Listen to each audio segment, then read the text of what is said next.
Case 1. Jennifer Pan. Jennifer Pan appeared to be everything her parents dreamed of.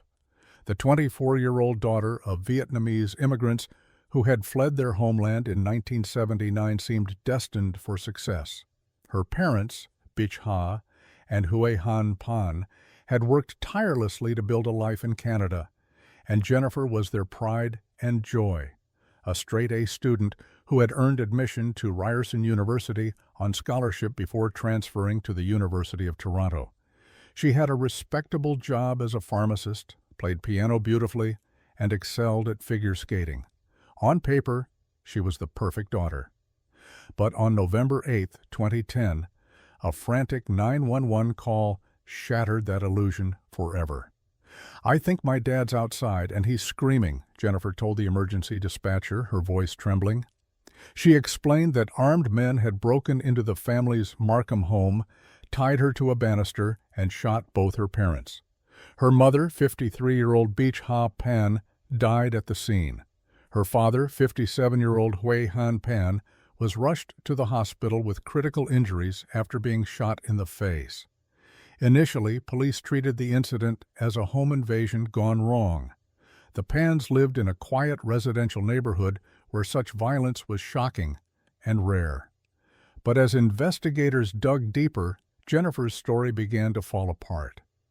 The truth was far more disturbing than a random robbery. Jennifer Pan had never graduated from high school. She had never attended Ryerson or the University of Toronto. She had no job as a pharmacist. For nearly a decade, she had constructed an elaborate web of lies to hide her failures from her parents. She forged report cards, created fake email accounts, and even fabricated acceptance letters from universities. While her parents believed she was attending classes and working, Jennifer was spending time with her boyfriend, Daniel Wong, a relationship her parents had forbidden. Jennifer's parents had always maintained strict control over her life. They forbade her from attending school dances or parties. They monitored her friendships closely. They pushed her relentlessly toward academic excellence, expecting nothing less than perfection. When Jennifer began dating Wong in high school, her parents discovered the relationship and ordered her to end it. They considered him a bad influence, particularly after finding his MySpace page filled with references to drinking and sex. The pressure became unbearable. Jennifer felt trapped between the life she wanted with Daniel and the suffocating expectations of her parents. By 2010, her elaborate deceptions were on the verge of collapse. Her father had grown suspicious, asking to see her work ID badge and questioning inconsistencies in her stories. Faced with the imminent exposure of her lies, Jennifer made a choice that would destroy everything. She decided her parents had to die. Through Daniel Wong, Jennifer connected with Lenford Crawford, a man with criminal connections. Crawford recruited two others, Eric Carty and David Milvaganam, to carry out the murders. Jennifer provided detailed information about her parents' routines, the layout of the house, and when to strike. She even gave them a special cell phone so their communications couldn't be traced to her regular number. The plan was simple. Stage a home invasion, kill both parents, make it look like a robbery, and leave Jennifer alive as a witness. She calculated that she would inherit approximately $500,000 from her parents' life insurance policies and savings, allowing her to finally live freely with Daniel. On the night of November 8th, the plan went into motion. 3 masked men entered the Pan home. Jennifer's hands were loosely tied, loose enough that she could easily dial 911 later. The intruders took her parents down to the basement. Gunshots rang out. Bich Ha Pan was killed instantly. Hue Han Pan was shot in the face and shoulder, but miraculously survived. What Jennifer didn't anticipate was that her father would wake from his coma and tell police what he had witnessed. Hue Han Pan told investigators something that changed everything. He had seen Jennifer talking to one of the intruders in a soft, friendly manner. He noticed that her hands had never actually been bound during the attack. Police began scrutinizing Jennifer's account more carefully. They noticed inconsistencies in her story about when she called 911 and how she had managed to dial with her hands supposedly tied. They discovered that Jennifer had made multiple Facebook posts from the shared account she used with her mother, including one chilling message: "That bitch is dead." During her second police interview, officers used strategic interrogation techniques to break through Jennifer's lies. They told her they had evidence that contradicted her story. They showed sympathy while applying pressure. Over hours of questioning, captured on video that would later become central to the case, Jennifer's carefully constructed narrative crumbled. She was arrested on November 22, 2010. Initially, Jennifer claimed she had hired the killers to murder her, not her parents. She said she felt like such a failure that she wanted to die but couldn't bring herself to commit suicide. She testified that the plan had been for the hitmen to kill her, so her death would look like a home invasion gone wrong. But investigators uncovered evidence that told a different story. They found text messages between Jennifer and Daniel Wong discussing the murder plot. They discovered internet searches on her devices about inheritance and life insurance. They learned that she had offered money to another friend months earlier to kill her parents, but he had refused. Phone records placed the conspirators in contact throughout the planning stages. During the trial, prosecutors painted a picture of a cold, calculating young woman who chose murder over facing the consequences of her deceptions. They argued that Jennifer wanted her parents dead so she could inherit their money and be with Daniel Wong without restriction. The defense tried to portray Jennifer as a victim of extreme parental pressure, a young woman who had been pushed to a breaking point by years of impossible expectations and rigid control. Perhaps the most devastating moment of the trial came when Hue Han Pan took the stand to testify against his own daughter.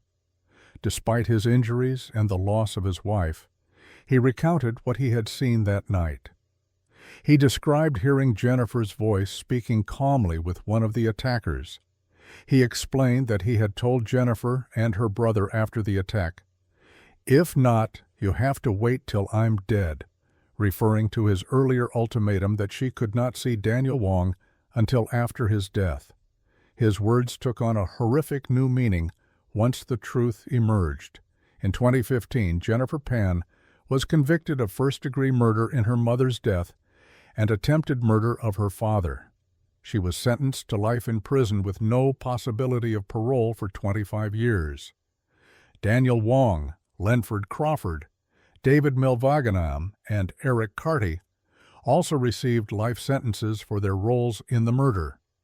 The case drew international attention, particularly after the 2024 Netflix documentary What Jennifer Did brought the story to a global audience.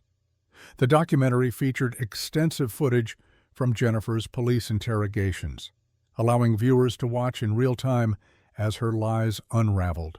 Her shifting body language, her calculated tears, and her eventual confession created a chilling portrait of deception. The case sparked intense debate about parenting, particularly within immigrant communities. Some saw Jennifer as a victim of tiger parenting, the extreme pressure placed on children to achieve academic excellence at all costs.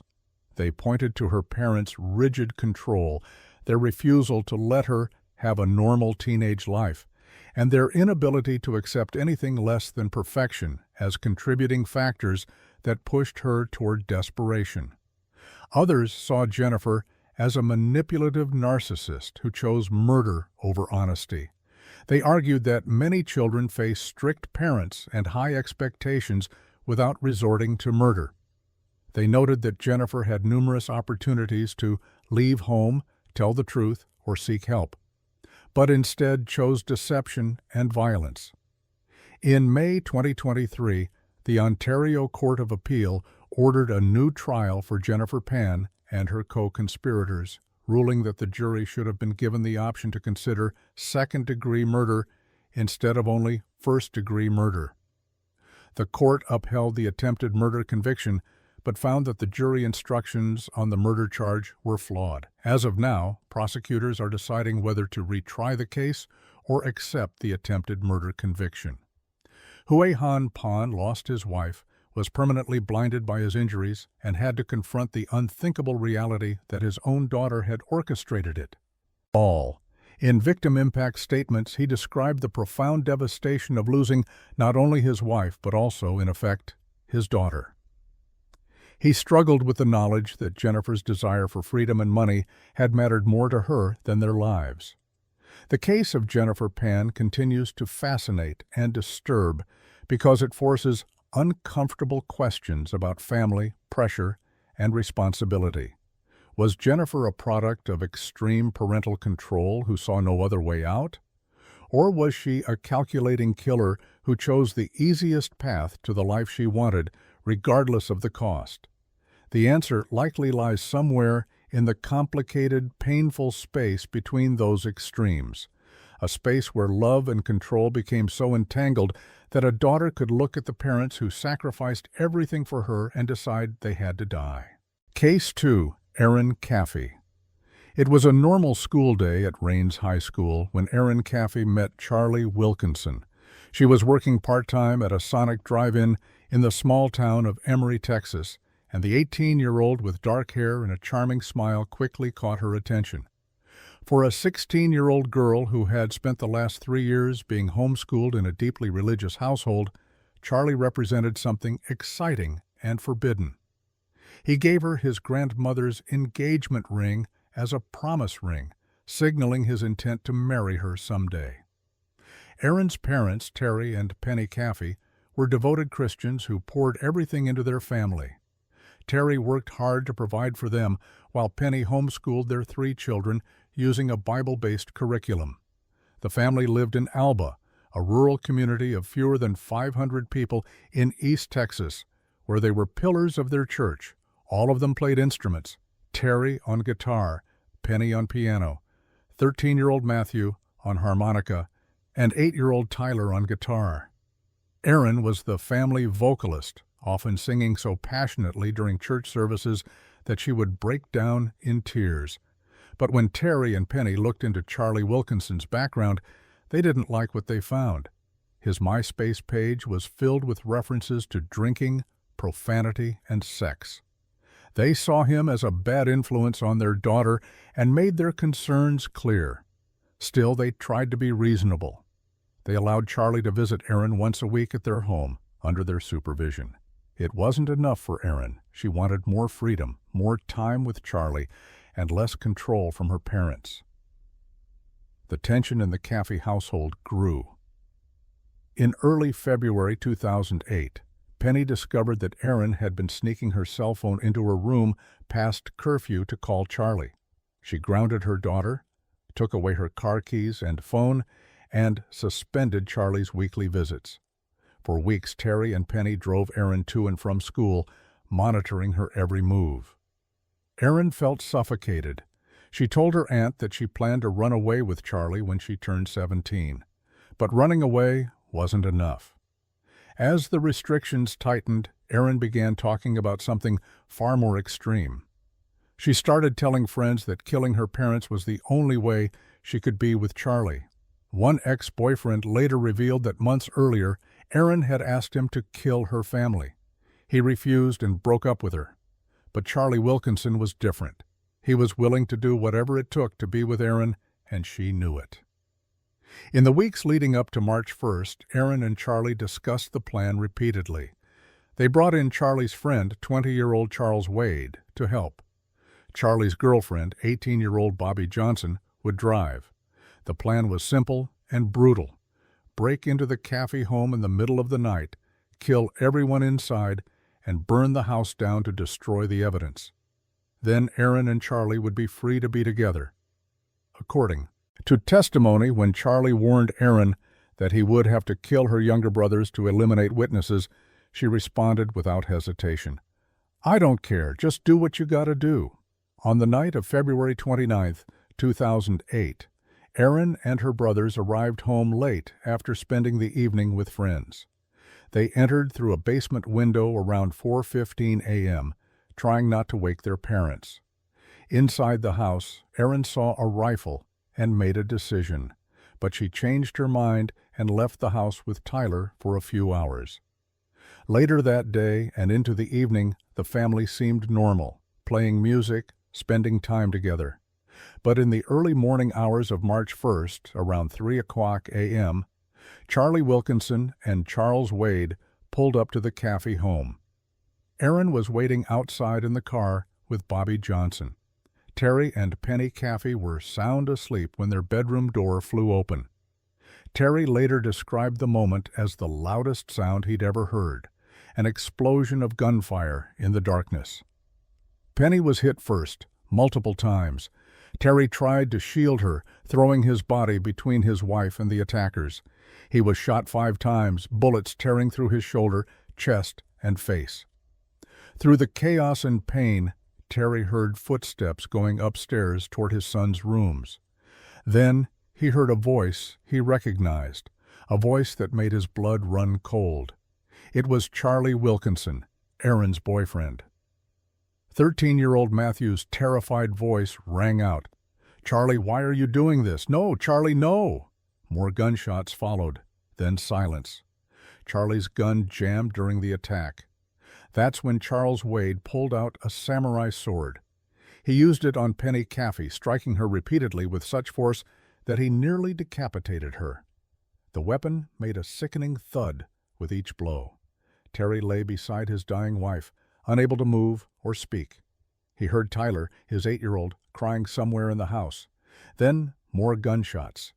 His youngest son's cries went silent. The attackers set the house on fire and left, believing everyone inside was dead. But Terry Caffey refused to die. Severely wounded, bleeding, and in excruciating pain, he knew he had one task left. He had to identify his family's killers. Fighting to stay conscious, he crawled through the burning house. It took him over an hour to drag himself the length of 4 football fields to a neighbor's house. When he finally collapsed on their doorstep, he told them who had done this. Police and firefighters arrived to find the Caffey home engulfed in flames. Inside, they discovered the bodies of Penny, Matthew, and Tyler. All 3 had been killed in their own home, in their own beds, by intruders who had been invited by their own family member. Within hours, investigators located Charlie Wilkinson, Charles Wade, Bobby Johnson, and Erin Caffey at a mobile home. They arrested all 4 on the same day as the murders. Erin initially claimed she had been kidnapped, that she was a victim just like her family, but her story quickly fell apart. During the drive to see her father in the hospital, deputies received a call. Erin was now a suspect. They handcuffed her in the car. She broke down, crying, and assured her grandparents she had nothing to do with it. But the evidence told a different story. Witness accounts, phone records, and testimony from her co-conspirators all pointed to Erin as the mastermind. She had planned it. She had arranged it. And when Charlie told her he would have to kill her little brothers, Matthew and Tyler, who looked up to her, who played music with her, who trusted her, she had said she didn't care. The question that haunted everyone who heard about the case was simple and impossible. How could a 16-year-old girl orchestrate the murder of her entire family? At trial, there were conflicting accounts of exactly whose idea the murders were. Charlie Wilkinson claimed he had offered to run away with Erin instead, but she insisted on the murders. Terry Caffey has said he doesn't believe it was entirely his daughter's idea, suggesting she was manipulated. But prosecutors presented evidence that Erin had brought up killing her family to at least 2 different people before the murders occurred. Though a minor at the time of the killings, Erin was tried as an adult. She faced 3 counts of capital murder. Prosecutors chose not to seek the death penalty for her, but they did for Charlie Wilkinson and Charles Wade. That's when something extraordinary happened. Terry Caffey, lying in a hospital bed, having lost his wife and both sons, asked prosecutors not to seek the death penalty for anyone involved, including the daughter who had orchestrated it all. Terry's faith demanded forgiveness, even in the face of unthinkable loss. He told prosecutors that killing the murderers wouldn't bring his family back. He wanted them to wake up every day and think about what they had taken from him, hoping that one day they might find genuine remorse. After a trial that revealed the brutal details of that March morning, all 4 defendants were convicted. Charlie Wilkinson and Charles Wade were sentenced to life in prison without the possibility of parole. Bobby Johnson received 40 years. Aaron Caffey was sentenced to 2 consecutive life terms but would be eligible for parole after serving 25 years. The case could have ended there, a tragic story of teenage obsession, forbidden love, and unimaginable violence. But Terry Caffey's response transformed it into something else entirely. During his recovery, Terry contemplated suicide. He had lost everything: his wife, his sons, his home, and, in a sense, his daughter. The physical pain from 5 gunshot wounds was nothing compared to the emotional devastation. But one day, while visiting the charred remains of his property, Terry found a scrap of paper stuck to a tree. It was a page from one of Penny's books, scorched by the fire but still readable. The words seemed like a message from God. "You're sovereign. You're in control." That moment changed Terry's trajectory. Instead of succumbing to despair, he chose forgiveness and faith. He wrote a book about his experience called Terror by Night, the true story of the brutal Texas murder that destroyed a family, restored one man's faith, and shocked a nation. He began speaking at churches and schools across the country, sharing his story of loss, survival, and radical forgiveness. Most remarkably, Terry has maintained a relationship with Erin. He visits her in prison. He has publicly forgiven her. He tells people that she is still his daughter, that he still loves her, and that he believes she can find redemption. Both lives were destroyed that night, Terry has said, referring to Erin and the victims. But I believe in rehabilitation. I believe people can change. Not everyone understands Terry's forgiveness. Some see it as enabling or denying justice. Others view it as the ultimate expression of Christian grace, a father extending mercy to the daughter who destroyed his life. Erin, now in her 30s, continues to maintain that she was coerced and manipulated by Charlie, that she never truly wanted her family dead. She has said that she loves her father and is grateful for his forgiveness, even though she remains behind bars. The Caffey case raises difficult questions about juvenile culpability. At what age can someone fully comprehend the consequences of murder? Was Erin a child whose brain hadn't fully developed the capacity to understand what she was setting in motion? Or was she a calculating killer who knew exactly what she was doing when she told Charlie to eliminate her family? The case also forces reflection on forbidden love and parental control. Would the Caffeys still be alive if Terry and Penny had been less strict, if they had allowed the relationship? Or would loosening the reins have simply enabled a toxic relationship that might have led to different tragedies? There are no easy answers. What remains is a family destroyed, a father's extraordinary grace, and a daughter who will spend decades contemplating the moment she chose a teenage boyfriend over her mother, father, and 2 young brothers who never had the chance to grow up. Terry Caffey has remarried and adopted children. He continues to share his story, advocating for forgiveness while also warning parents and teenagers about the dangers of isolation, obsession, and unchecked emotion. He has turned his unimaginable loss into a ministry of hope. But late at night, he still remembers Matthew's voice crying out, "Charlie, why are you doing this?" He remembers crawling through fire with 5 bullets in his body. He remembers his wife dying beside him and his youngest son's cries going silent. And he visits his daughter in prison, extending grace she may never fully deserve, because that's what fathers do, even when their daughters become the architects of their family's destruction. Case 3. Carly Madison Gregg. The home security camera captured everything in silent, grainy footage that would later be played in a courtroom, forcing jurors to watch a scene so disturbing that even seasoned investigators struggled to comprehend it. On the screen, a teenage girl paced through her kitchen. She wore casual clothes, just a normal Wednesday afternoon at home. But behind her back, hidden from view, she held a gun. She moved deliberately back and forth, as if rehearsing something or gathering courage. Then she disappeared down a hallway toward her mother's bedroom. Moments later, 3 gunshots echoed through the house. The girl returned to the kitchen. She was alone now. She pulled out her phone and began texting. Then, in a moment that would haunt everyone who saw the footage, she bent down and played with the family dogs, petting them gently as if nothing had happened. The dogs wagged their tails, oblivious to the fact that just down the hall, their owner lay dying. This was Carly Madison Gregg, age 14, and she had just shot her mother in the face. March 19, 2024, had started as an ordinary day in Brandon, Mississippi, a suburb of Jackson, where the Gregg family lived what appeared to be a comfortable, normal life. Carly was an honor student with no history of violence or major behavioral problems.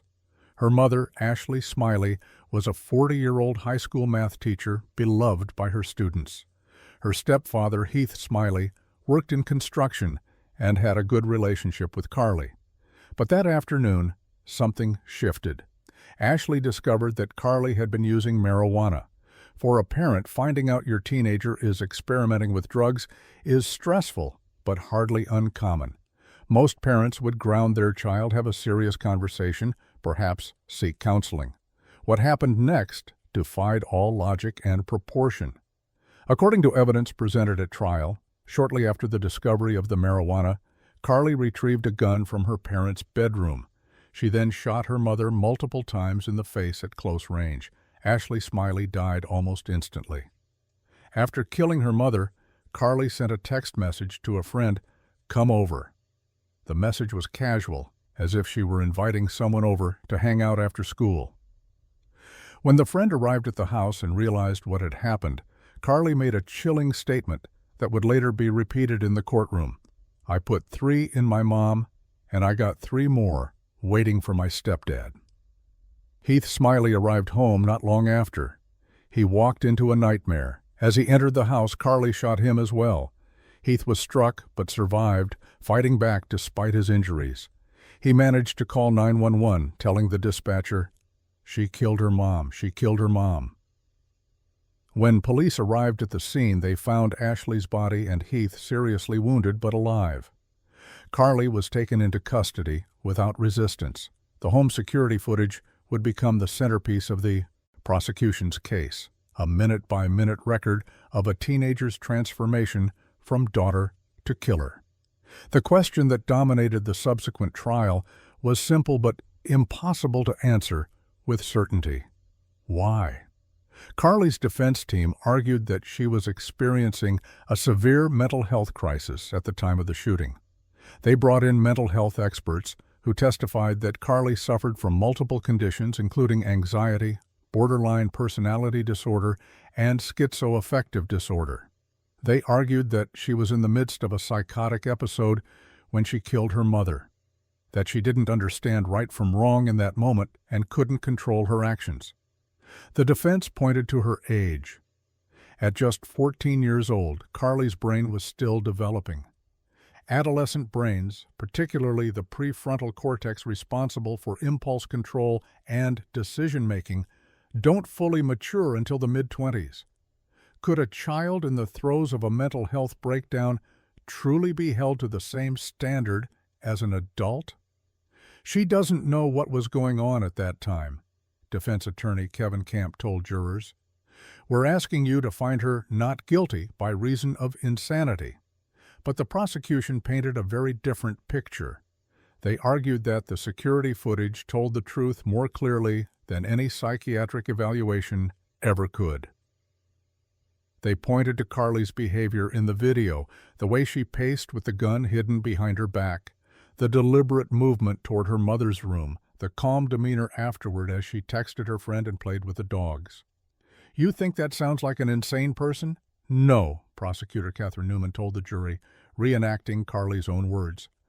"I put 3 in my mom and I got 3 more waiting for my stepdad." The prosecution emphasized that Carly knew exactly what she was doing. She had retrieved a specific weapon. She had hidden it from view. She had waited for the right moment. After the shooting, she had texted a friend and made a clear statement about what she had done and what she planned to do next. These were not the actions of someone experiencing a complete break from reality. Rankin County District Attorney Bubba Bramlett didn't mince words. Carly Gregg is evil, and that's not easy to say, but the truth of the matter is that sometimes evil comes in young packages. The trial lasted 5 days. Jurors watched the surveillance footage repeatedly, seeing Carly's movements frame by frame. They heard from forensic experts who detailed the gunshot wounds. They listened to mental health professionals debate whether Carly was insane or simply angry. They heard the 911 call where Heath Smiley, wounded and in shock, reported that his stepdaughter had killed his wife. After just 2 hours of deliberation, the jury returned with their verdict. Guilty on all charges, they rejected the insanity defense, concluding that Carly knew what she was doing when she killed her mother and shot her stepfather. During the sentencing phase, Carly sobbed in court as she learned her fate. Judge Dewey Arthur sentenced her to life in prison without the possibility of parole for the murder conviction. She also received additional time for the attempted murder of her stepfather. At 15 years old, Carly Madison Gregg became one of the youngest people in Mississippi history to receive a life without parole sentence. She will spend the rest of her life behind bars with no chance of ever being released. The verdict and sentence sparked immediate debate. Advocates for juvenile justice reform pointed to research showing that adolescent brains are fundamentally different from adult brains. They argued that sentencing a 14-year-old to die in prison, effectively what life without parole means, is cruel and fails to account for the capacity for rehabilitation that young people possess. Children are different, advocates argued. Their brains are still developing.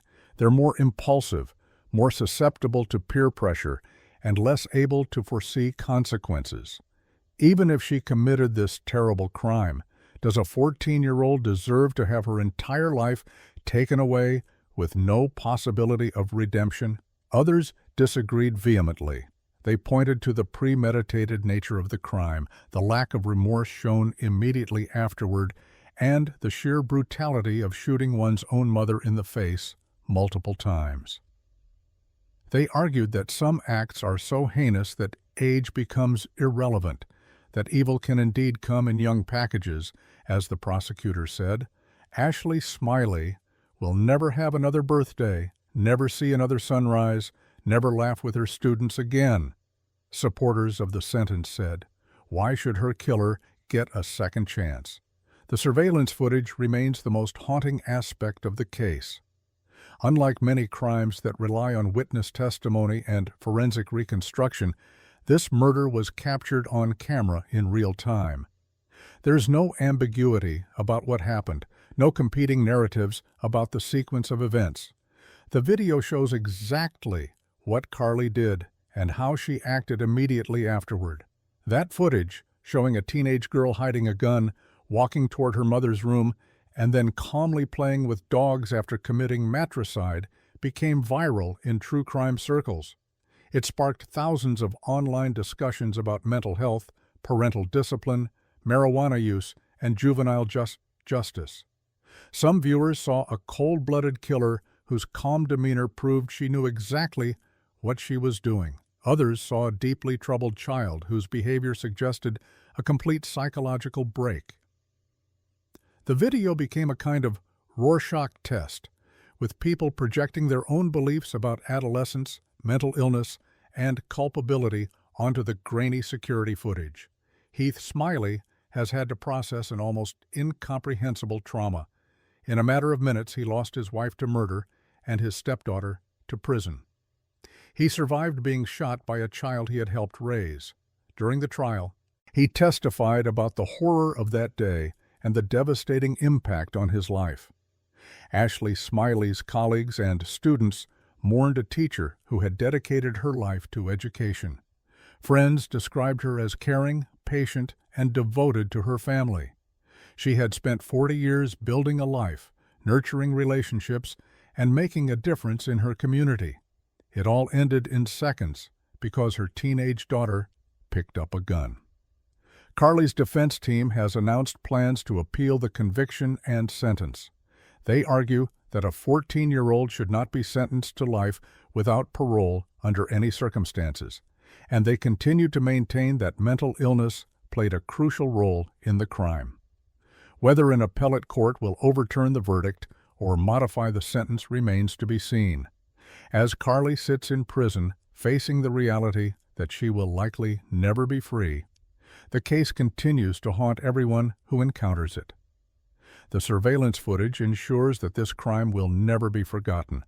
It's preserved forever, a permanent record of the moment a teenage girl chose to end her mother's life over a discovered marijuana cigarette.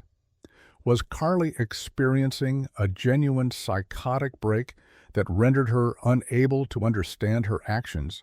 Or was she, as prosecutors argued, simply an angry teenager who made a calculated decision to eliminate the parent who had disciplined her? The jury made their determination, but the debate continues. What remains undisputed is that on March 19, 2024, a 40-year-old math teacher died in her own home, shot by her own daughter, while security cameras recorded the unthinkable transformation of a child into a killer. And those 14 seconds of footage showing Carly pacing with a hidden gun, disappearing down the hallway, and returning to pet the dogs will endure as one of the most chilling pieces of evidence in recent criminal history. The case of Carly Madison Gregg forces an uncomfortable reckoning. How do we reconcile our instinct to protect children with the reality that sometimes children commit unspeakable acts? At what point does youth stop being a mitigating factor?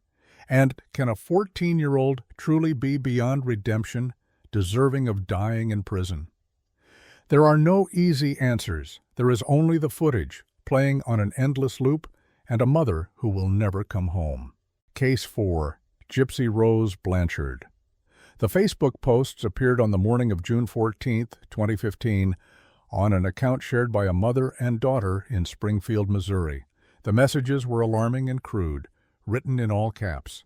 "That bitch is dead." Neighbors and friends who knew Claudine Dee Dee Blanchard and her daughter Gypsy Rose were immediately concerned. Dee Dee was a devoted single mother caring for her severely ill daughter, a sweet girl confined to a wheelchair who suffered from leukemia, muscular dystrophy, epilepsy, and severe developmental delays. Everyone in their community knew the Blanchards. They had been featured in local media, received a Habitat for Humanity home, and met celebrities through Make-A-Wish Foundation. Dee Dee was a saint, and Gypsy was her brave, suffering child.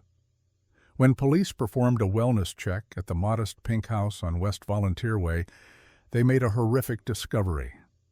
Dee Dee Blanchard's body was in her bedroom, stabbed multiple times.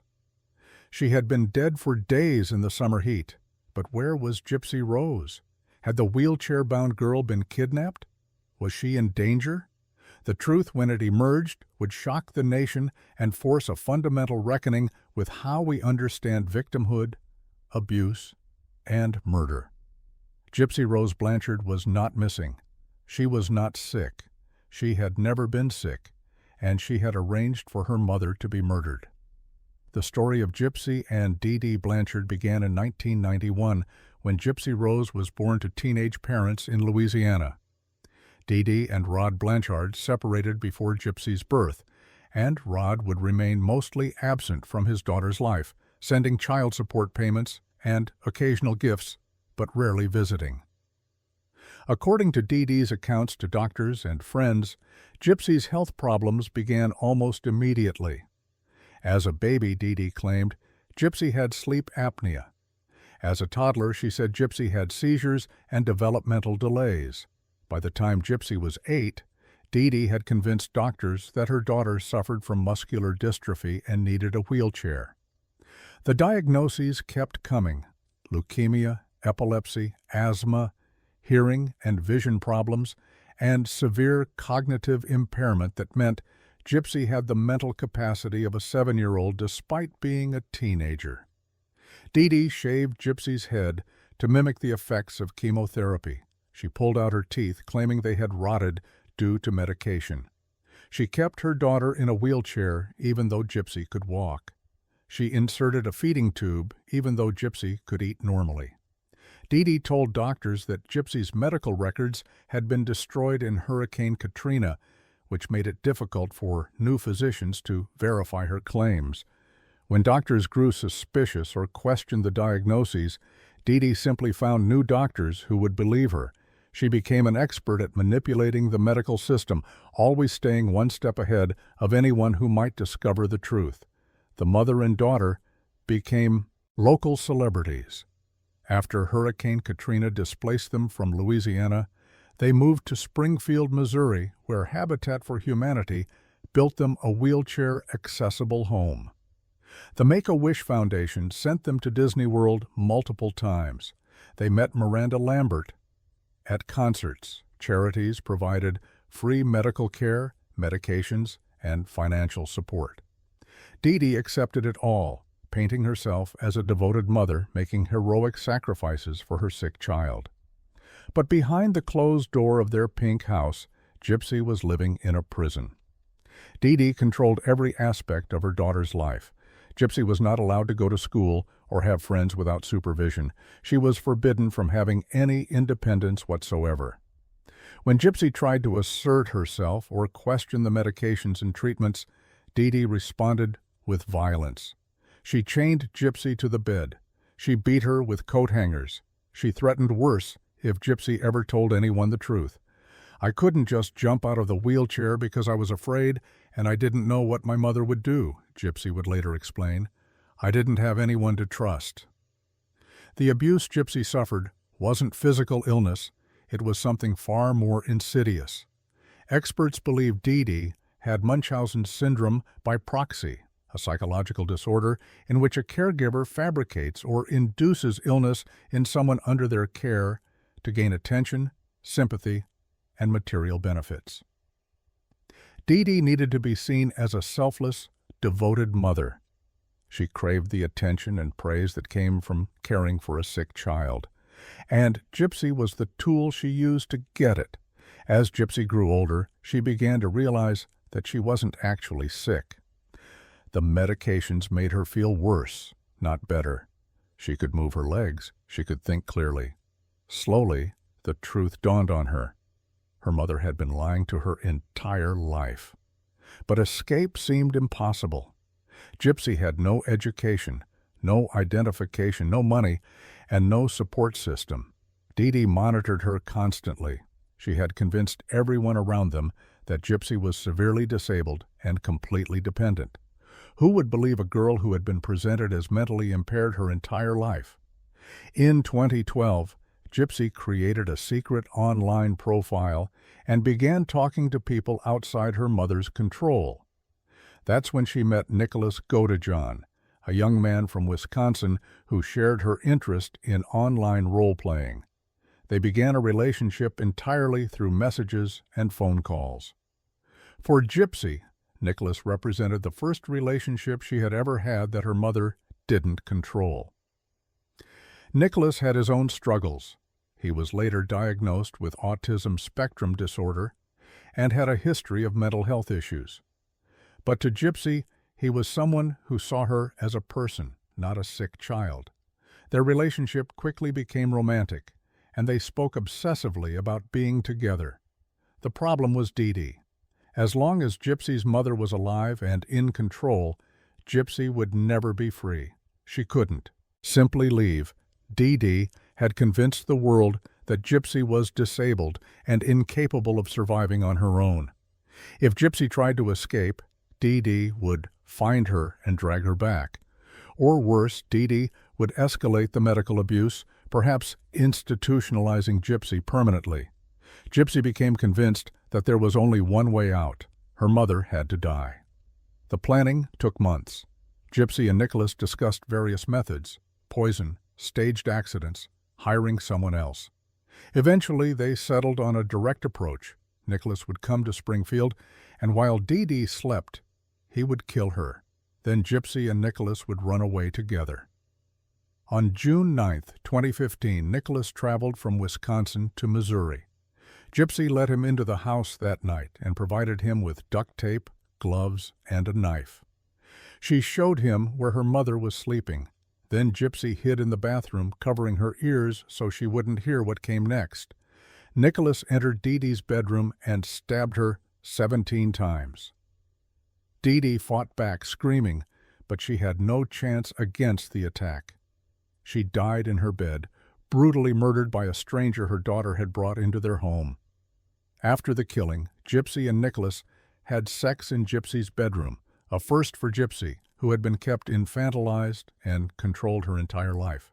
They collected money that Dee Dee had hidden in the house and fled to Wisconsin, where they checked into a motel and tried to figure out their next move. It was Gypsy who posted the alarming Facebook messages that ultimately led police to discover her mother's body. She wanted Dee Dee to be found, she later said, because she didn't want the body to decompose for weeks. When police traced the Facebook posts to Wisconsin and arrested both Gypsy and Nicholas, investigators expected to find a kidnapped victim. Instead, they found Gypsy walking, talking, and behaving nothing like the severely disabled girl everyone in Springfield knew. The truth unraveled quickly. Police searched the Blanchard home and found medication bottles, medical equipment, and the wheelchair that Gypsy didn't need. They interviewed neighbors who said they had occasionally seen Gypsy walking when Dee Dee wasn't around. They spoke to doctors who had grown suspicious over the years, but had been shut down by Dee Dee's aggressive insistence on her daughter's illnesses. Medical records revealed a shocking pattern. Gypsy had undergone unnecessary surgeries, including the removal of her salivary glands, a procedure Dee Dee had orchestrated by using topical anesthetic to make Gypsy drool excessively. She had been prescribed medications for conditions she didn't have, causing real medical problems. She had spent her entire childhood and adolescence trapped in a web of medical lies. The case became a media sensation. At first, public reaction was confusion and horror. How could a daughter arrange her mother's murder? But as the details of Dee Dee's abuse emerged, the narrative shifted dramatically. Gypsy wasn't a cold-blooded killer. She was a victim who had fought back against her abuser in the only way she thought possible. During Nicholas Godejohn's trial, he was portrayed as obsessed with Gypsy and willing to do anything for her, including murder. He was convicted of first-degree murder and sentenced to life in prison without parole. His defense argued that he had been manipulated by Gypsy, but prosecutors maintained that he knew exactly what he was doing and chose to commit murder. Gypsy's case was different.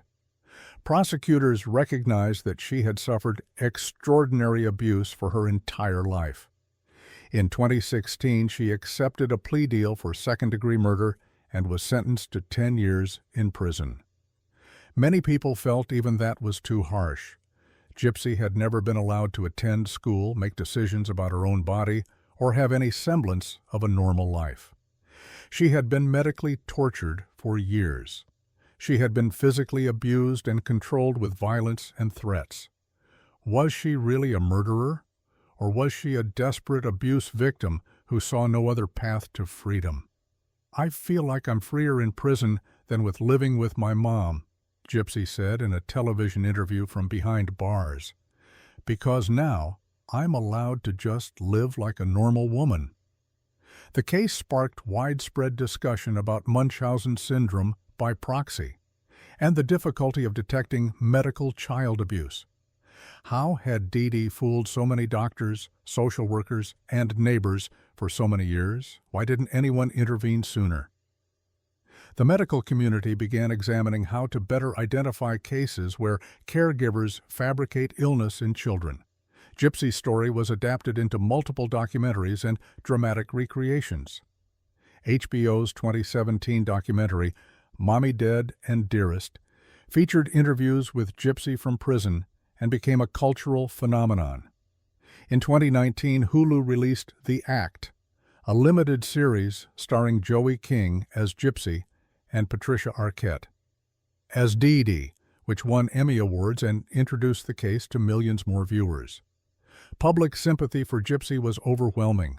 Online communities advocated for her release, arguing that she had already served enough time for defending herself against an abuser. Celebrities spoke out in support of her clemency. The case became a rallying point for discussions about how the justice system treats abuse victims who kill their abusers. On December 28, 2023, after serving about 85% of her 10-year sentence, Gypsy Rose Blanchard was released from prison on parole. She was 32 years old and tasting freedom for the first time in her life. Her release became a major media event. Gypsy immediately launched into a series of television interviews, speaking with outlets like Good Morning America and The View. She married Ryan Anderson, a man she had met through prison correspondence, though the marriage would later end in separation. She signed deals for a reality television series and a memoir. The public's fascination with Gypsy didn't end with her release. It intensified. Some celebrated her as a survivor who had overcome unimaginable abuse. Others worried that she was being exploited once again, this time by media companies eager to profit from her story. Throughout it all, Gypsy has expressed complex feelings about her mother's death. "I go through my own guilt on a daily basis," she told interviewers. "I'm not happy she's dead. I'm glad that I'm out of that situation, but I'm not happy she's dead." The case of Gypsy Rose Blanchard remains one of the most complicated and morally ambiguous in modern true crime history. On one hand, she arranged for someone to commit murder. She planned it for months. She provided the weapon and let the killer into her home. Her mother was brutally stabbed 17 times and died a violent, terrifying death. On the other hand, Gypsy had been tortured her entire life by the person who was supposed to protect her. She had been medically abused, physically beaten, psychologically manipulated, and kept prisoner in her own body. She had no education, no resources, and no way to escape. When she finally fought back, she was 23 years old, but had the life experience of a sheltered child because of her mother's abuse. Was it murder or self-defense? Can we hold someone fully accountable for killing their abuser when they've been systematically deprived of every other option? At what point does a victim's response to abuse cross the line into criminal culpability? These questions don't have easy answers, which is why Gypsy's case continues to fascinate and divide people. The wheelchair she never needed, the cancer she never had, the life she was never allowed to live, all of it created a tragedy that ended in blood and a murder that much of the public refused to fully condemn. Nicholas Godejohn remains in prison, serving life without parole. He committed the actual killing, but many argue he was manipulated by Gypsy or was too mentally ill to fully understand what he was doing. His family continues to fight for his release or resentencing. Dee Dee Blanchard's family has said little publicly about the case. They are left to grapple with a complicated truth. The woman they knew as a devoted mother was actually a child abuser who created the circumstances that led to her own murder. And Gypsy, now free, is building a life she never thought possible. Attending sporting events, speaking publicly, navigating relationships, and experiencing all the ordinary things most people take for granted. She will forever be known as the girl who arranged her mother's murder. But she is also the survivor of one of the most disturbing cases of parental abuse in modern American history. The Pink House in Springfield still stands. a quiet reminder of the horrors that unfolded behind its doors. And somewhere in prison, Nicholas Godejohn serves a life sentence for a murder that a significant portion of the public believes he committed on behalf of a woman who had no other way out. The case refuses simple categorization: victim and perpetrator, survivor and killer, abused and abuser. Gypsy Rose Blanchard is all of these things at once, and her story will continue to haunt and challenge our understanding of justice, abuse, and the terrible choices people make when they see no other path to freedom. Case 5. Stacy Lannert. Stacy Lannert grew up believing her father was Superman. Tom Lannert was the center of her world, the parent who made her feel special and loved. When her parents divorced and her mother moved to Guam with a new husband, Stacy chose to stay in Missouri with her father. She was 12 years old and certain she was making the right choice. What Stacy didn't tell anyone, what she couldn't tell anyone, was that her father had been sexually abusing her since she was 8 years old. It started with a game called Touch Tongues, she would later testify. Then it progressed to genital touching. By the time Stacy was 9, her father was raping her regularly, sometimes 3 to 5 times a week. He told her it was normal, that all fathers did this with their daughters. He said her mother already knew and didn't care. He threatened her, saying terrible things would happen if she told anyone. For 10 years, Stacy lived in silence. She went to school, maintained friendships, and kept her father's secret. She had learned to separate Dad, the man who fixed problems and acted like a normal father in public, from Tom, the man who came to her bedroom at night. But by the time Stacy was 18, the abuse had become unbearable. Her younger sister Christy, now 14, had recently come back to live with their father. Stacy was terrified that Tom would start abusing Christy the same way he had abused her, or perhaps he already had. When Stacy had briefly moved to Guam to live with their mother, Christy had begged her to come back, saying she needed her. On the night of July 3, 1990, Tom Lannert got into a violent confrontation with his daughters. According to testimony, he tore phones from the walls and dragged Christy into his bedroom, locking the door while Christy screamed. The sisters left the house temporarily, but early on the morning of July 4th, around 4:30 a.m., they returned through a basement window to retrieve Stacy's puppy. In the basement, Stacy found a .243 caliber rifle lying on the floor. She picked it up. She had handled the weapon before, her father having taught her to shoot for protection purposes. But this time, she wasn't thinking about protection from strangers. Stacy went upstairs and found her father passed out on the couch, drunk. She raised the rifle and fired, hitting him in the collarbone. The shot startled him awake. Tom Lannert sat up, yelling in pain and confusion. Then Stacy shot him again, this time in the back of the head at close range. He died instantly. Stacy and Christy waited hours before calling police. When officers arrived, Stacy confessed immediately. She told them what she had done and why, that her father had been raping her since childhood, that she feared for her sister's safety, that she saw no other way out. The confession should have been the beginning of a conversation about abuse, survival, and desperate measures. Instead, it became the opening salvo in an 18-year battle over whether Stacy Lannert was a victim who fought back or a calculating killer who murdered for money. St. Louis County Prosecutor Bob McCulloch didn't believe Stacy's abuse claims. He built a case around a different motive: greed. According to prosecutors, Stacy had been forging checks on her father's account and using his credit cards without permission. Tom Lannert had an estate worth nearly $500,000, which Stacy stood to inherit. McCulloch argued that Stacy killed her father not to escape abuse, but to access his money and avoid being caught for her financial misconduct. She murdered her father for his inheritance and solely for his inheritance. McCulloch would insist years later, maintaining that position even after Stacy's eventual release. At trial in 1992, Stacy's defense team wanted to present evidence of battered woman syndrome. testimony from experts about how prolonged abuse affects victims' psychology and perception of danger. They wanted the jury to understand that after 10 years of rape and threats, Stacy genuinely believed killing her father was the only way to protect herself and her sister. The trial judge refused to allow it. He ruled that battered woman syndrome evidence could only be used to support a claim of self-defense, and self-defense required an immediate threat.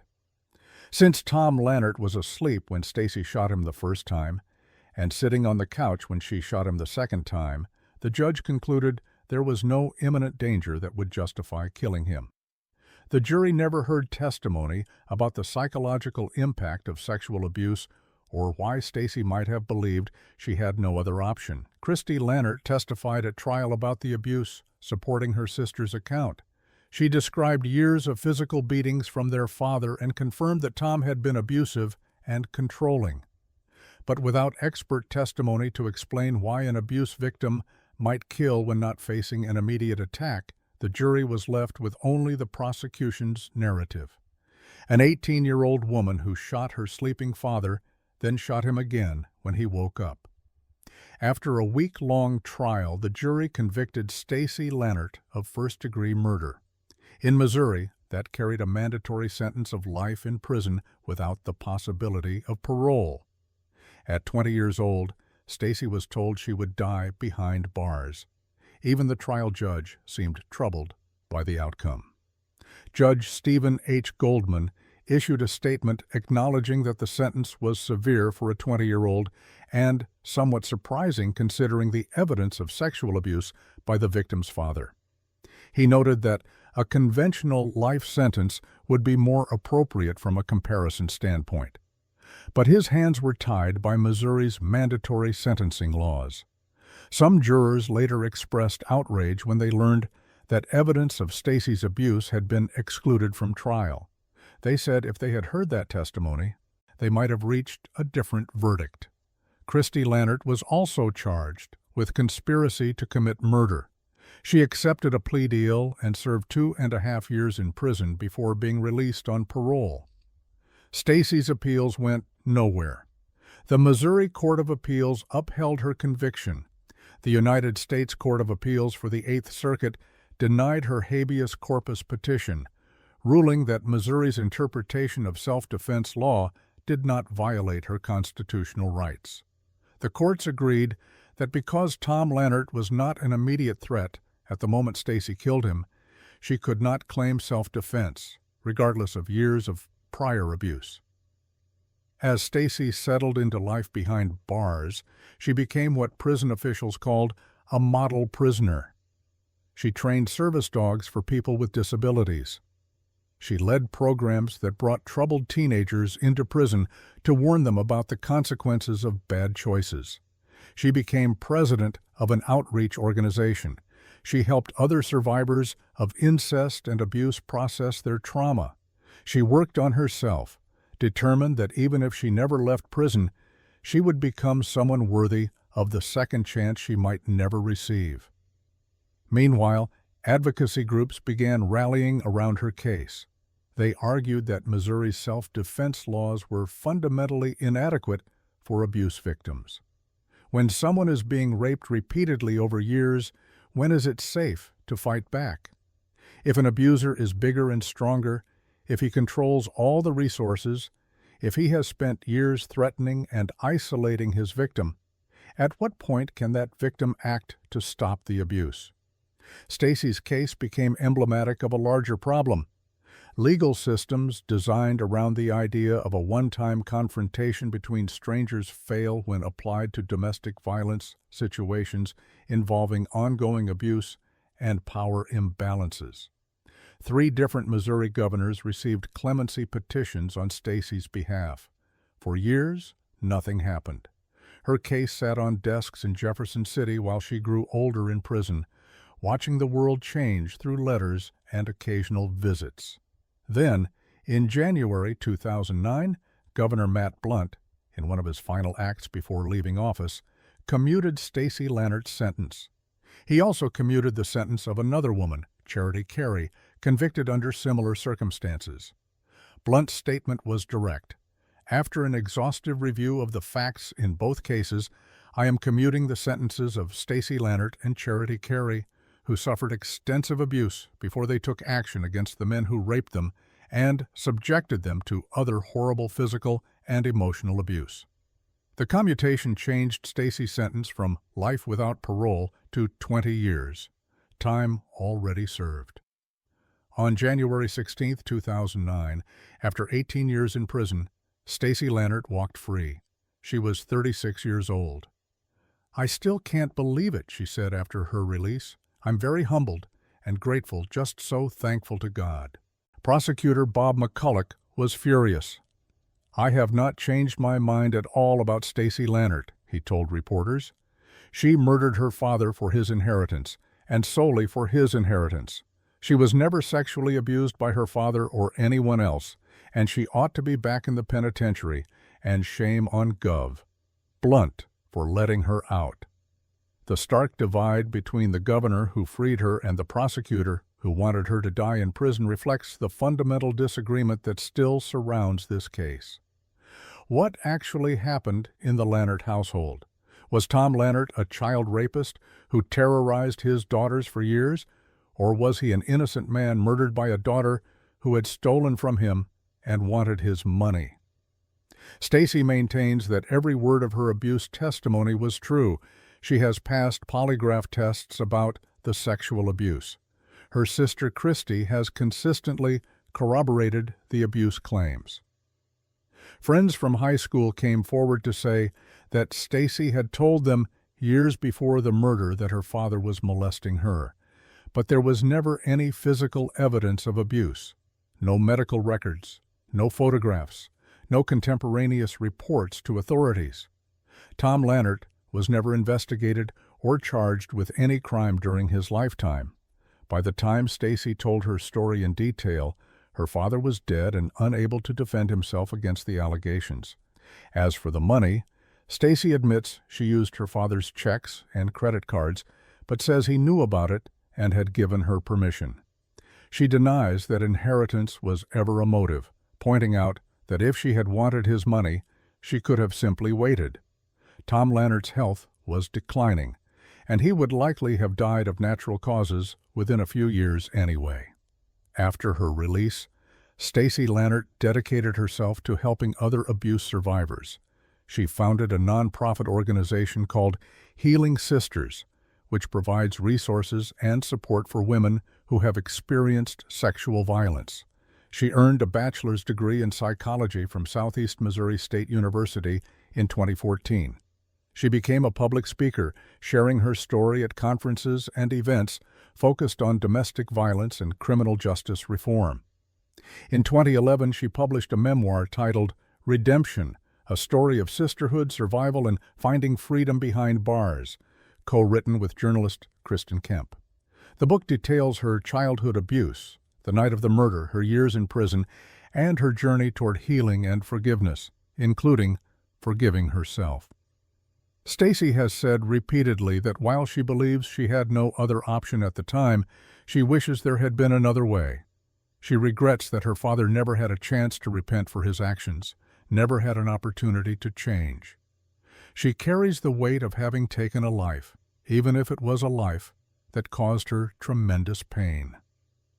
The legal community remains divided on whether Stacy Lannert received justice, to advocates for abuse. Victims point to her case as evidence that self-defense laws need to account for the realities of domestic violence, that waiting for the perfect moment when an abuser is actively attacking is not always possible or safe for victims. They argue that Stacy acted in the only window of safety available to her when her father was too incapacitated to fight back. Critics argue that allowing abuse victims to kill their abusers outside moments of immediate danger opens the door to vigilante justice and makes it too easy for people to claim abuse after the fact to justify murder. They point to the execution-style second shot, after Tom Lannert was already wounded and sitting up, as evidence that this wasn't about protection, but about ensuring he was dead. The debate comes down to an impossible question. How much abuse does someone have to endure before killing their abuser becomes survival rather than murder?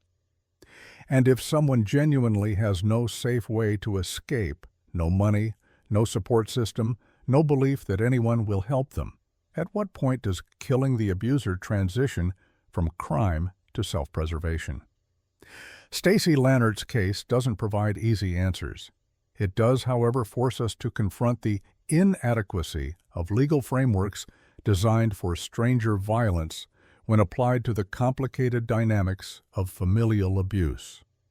It challenges us to consider whether an 18-year-old who had been raped by her father since childhood could possibly be held to the same standard of reasonable behavior as someone who has never experienced that level of trauma. Nearly 2 decades after her release, Stacy continues her advocacy work.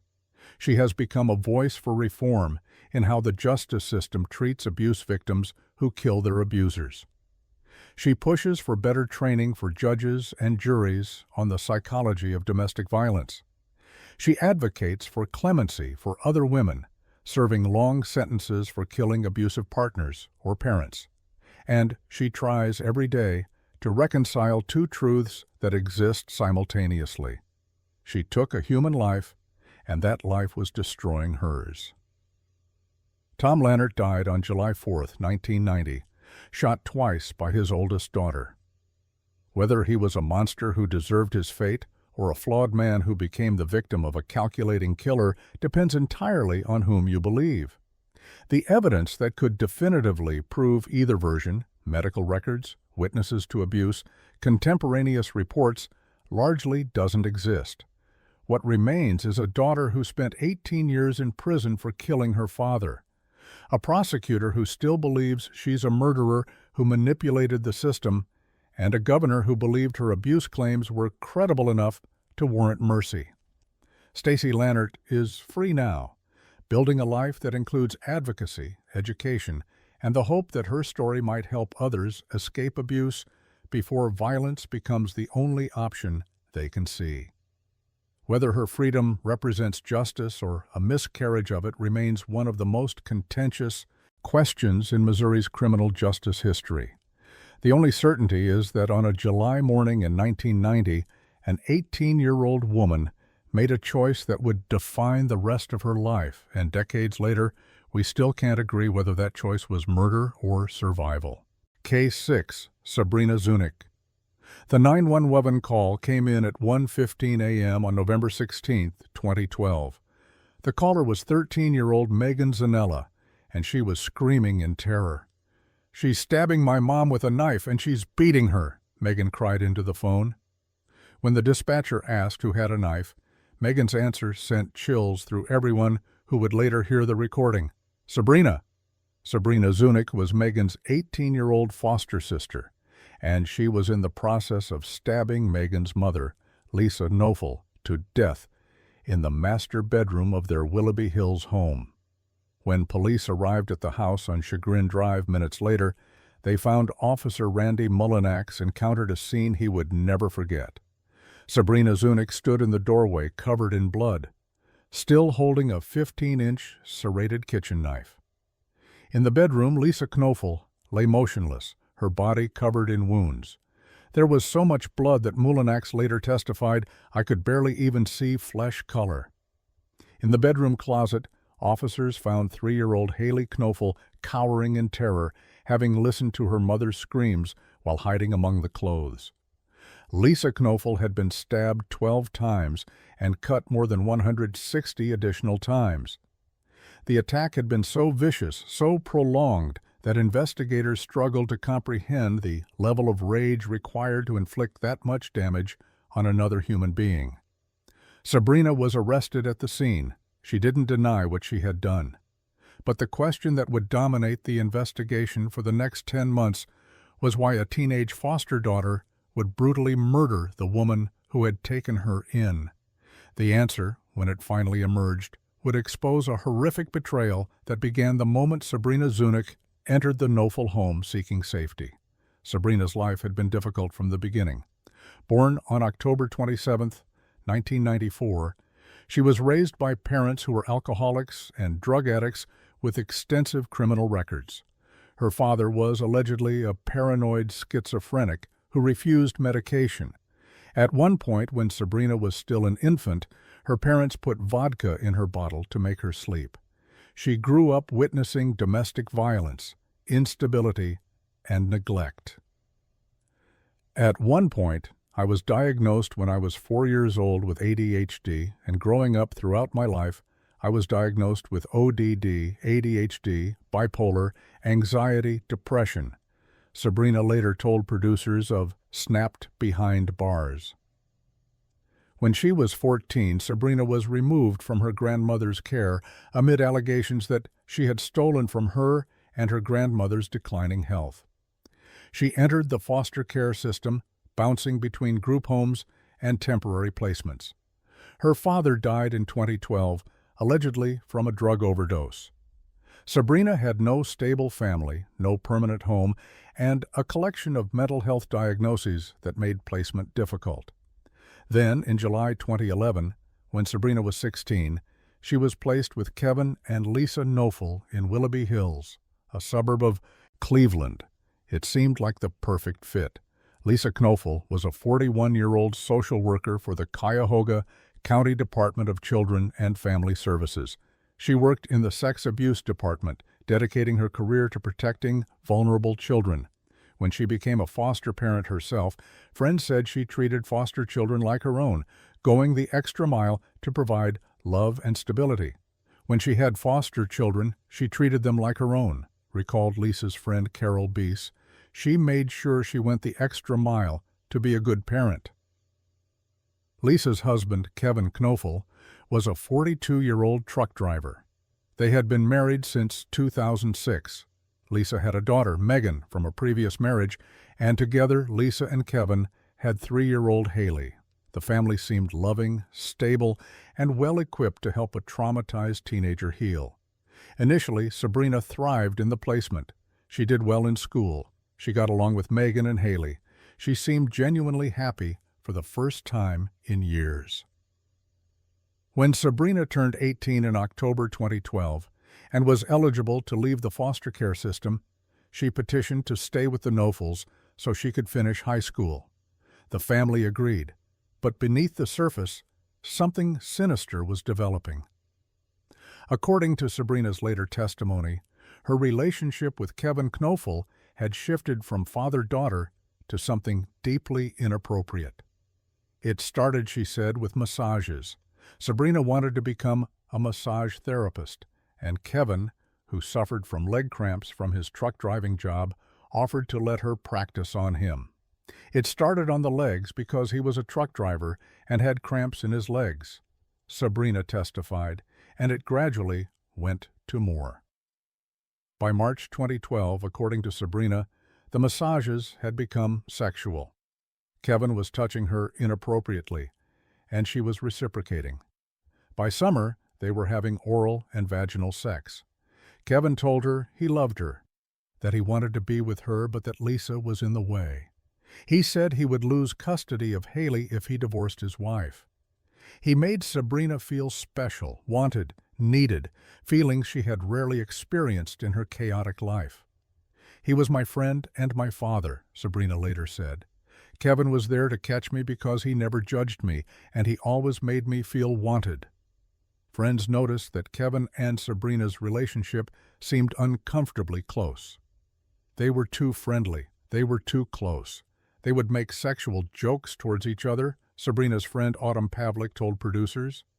Meanwhile, Sabrina's relationship with Lisa deteriorated. They fought frequently.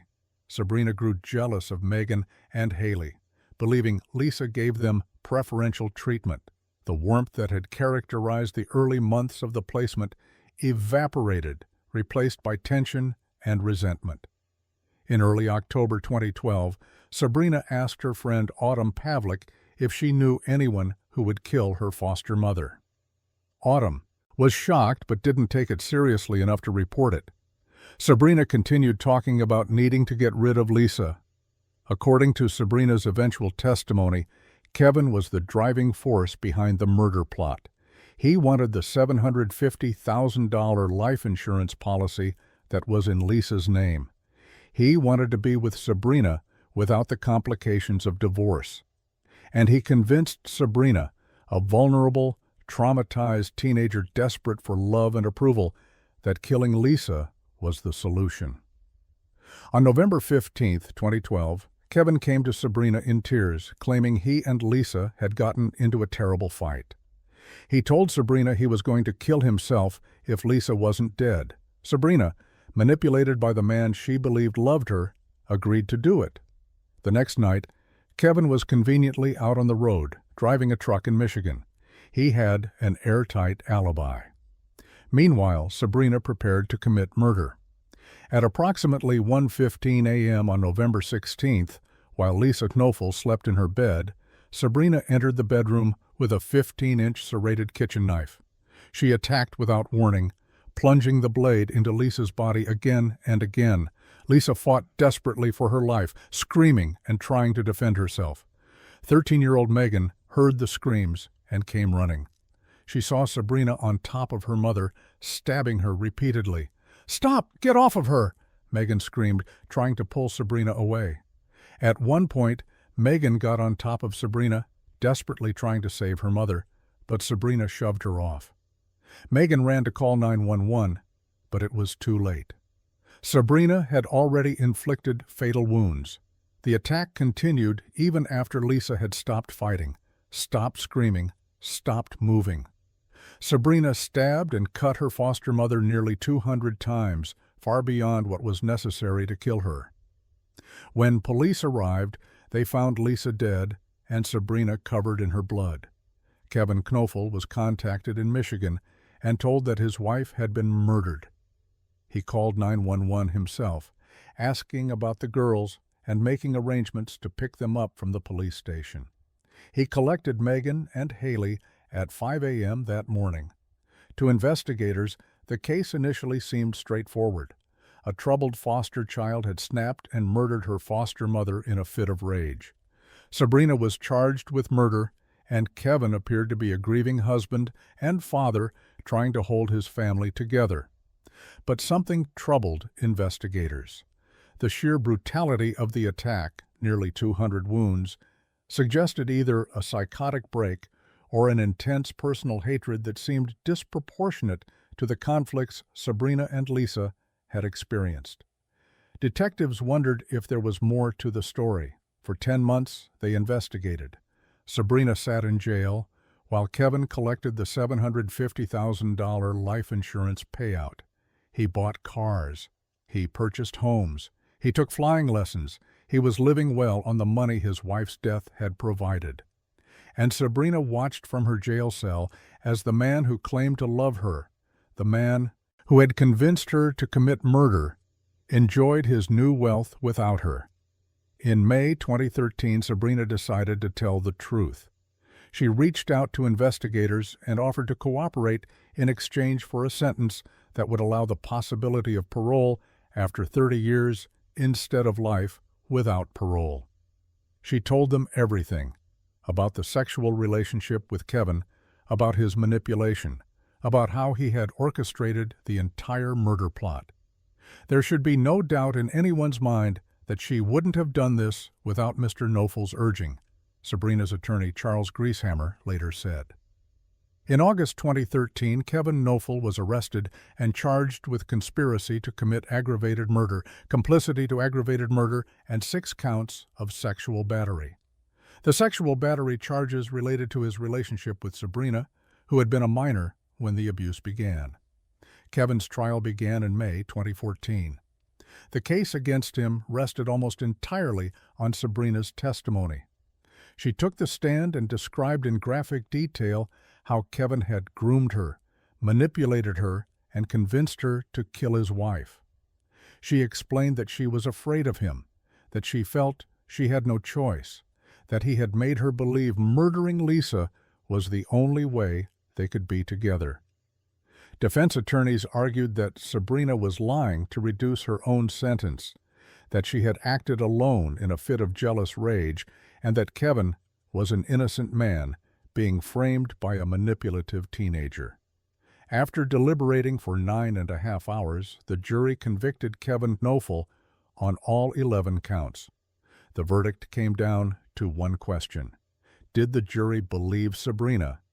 They did. Kevin was sentenced to life in prison with the possibility of parole after 30 years, plus additional time for the sexual battery convictions, ultimately 42 years to life. He would be eligible for parole in his 70s at the earliest. In September 2014, Sabrina Zunick pleaded guilty to aggravated murder. At her sentencing hearing, she folded tissues nervously and cried as Judge Richard Collins sentenced her to life in prison with the possibility of parole after 30 years. The judge made clear that his recommendation for eventual parole was based on Sabrina's cooperation in convicting Kevin. "I can't explain how much remorse I have and how much sadness I deal with," Sabrina told the court. Judge Collins acknowledged the difficult circumstances. Sabrina had been a deeply damaged child placed in a home where, instead of finding safety, she had been sexually exploited by the very person supposed to protect her. Had she been placed in a loving foster home, she might have made it, Sabrina's attorney said. Kevin hijacked her. But the judge also noted that regardless of Kevin's manipulation, Sabrina had made a choice. She had picked up a knife and stabbed a woman nearly 200 times, while that woman's teenage daughter watched and her toddler hid in a closet. That level of violence, that deliberate brutality, couldn't be entirely excused by grooming or mental illness. The case exposed devastating failures in the foster care system. Lisa Knoefel worked for Child and Family Services, specializing in sex abuse cases. She dedicated her professional life to protecting children from predators. Yet in her own home, her husband was sexually abusing a vulnerable foster child, and no one noticed until it was too late. How did Kevin's inappropriate relationship with Sabrina go undetected? Why didn't anyone intervene when friends noticed they were too close? Were there warning signs that social workers and caseworkers missed? The case also highlighted how predators specifically target vulnerable children. Sabrina entered the Knoefel home with a documented history of trauma, mental health issues, and attachment problems, all factors that made her particularly susceptible to manipulation. Kevin identified those vulnerabilities and exploited them, using Sabrina's desperate need for love and acceptance to groom her into committing murder. Megan and Haley Zanella lost their mother in the most horrific way imaginable. Megan had to testify at trial, reliving the night she watched her foster sister murder her mother. Haley was too young to testify, but will grow up knowing she hid in a closet while her mother was killed in the next room. Both girls have had to process the knowledge that their father orchestrated the murder and that he valued insurance money more than their mother's life. Sabrina Zunick remains incarcerated at the Ohio Reformatory for Women. She will be eligible for parole in 2042 when she is 47 years old. She has spent her time in prison engaging in therapy and reflecting on the choices that led to her conviction. In interviews from prison, Sabrina has maintained that she was not mentally there during the murder, that Kevin's manipulation had warped her thinking to the point where she couldn't see any other option. She has expressed remorse for what she did to Lisa, Megan, and Haley. Kevin Knoefel maintains his innocence. He insists that Sabrina acted alone, that their relationship was never inappropriate, and that she fabricated the entire story to reduce her sentence. He continues to appeal his conviction. The case raises profound questions about culpability and victimhood. Sabrina Zunick was a victim of childhood trauma, of systemic failures, of sexual abuse and manipulation by an adult who had power over her. But she was also a perpetrator who committed one of the most brutal murders Ohio investigators had ever seen. Can someone be both? Can we acknowledge Sabrina's victimization while also holding her accountable for the horrific violence she inflicted on an innocent woman? Where is the line between being manipulated into murder and choosing to commit murder? Lisa Knoefel spent her career trying to protect children from abuse. She opened her home to a traumatized teenager, offering stability and love. In return, she was betrayed by her husband and murdered by the child she tried to help. Her death represents the ultimate failure of the systems meant to protect both children and foster parents. The knife Sabrina used had a 9-inch blade. Forensic experts testified that stabbing someone 12 times and cutting them 160 more times would have taken several minutes of sustained, deliberate violence. Lisa Knoefel suffered immensely before she died, fighting for her life against a teenager she had tried to help. No amount of manipulation fully excuses that level of brutality. But no amount of brutality erases the fact that Kevin Knoefel groomed and exploited a vulnerable child, then convinced her to commit murder so he could collect insurance money while she went to prison. The case of Sabrina Zunic offers no comfort and few clear answers. It is a story of systemic failure, predatory manipulation, and violence so extreme that it defies comprehension. It is a reminder that sometimes victims become perpetrators, that trauma can be both an explanation and an excuse, and that the foster care system designed to protect children can sometimes deliver them directly into the hands of predators. Lisa Knoefel deserved better. Sabrina Zunic deserved better. The two girls who lost their mother deserved better. And somewhere in the space between those competing truths lies a tragedy that destroyed multiple lives and offers a harsh lesson about the vulnerability of damaged children and the evil of those who exploit them.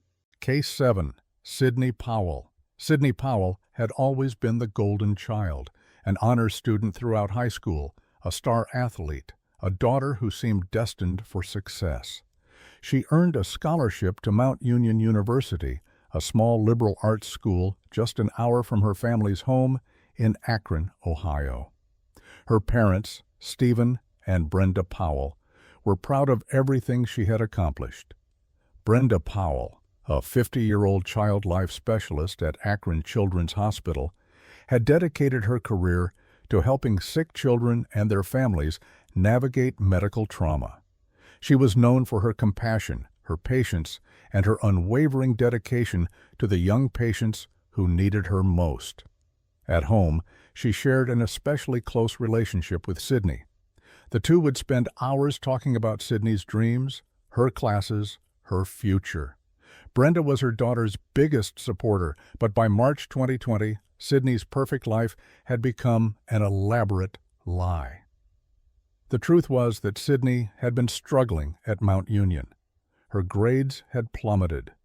She wasn't attending classes regularly, and eventually, the university made a decision.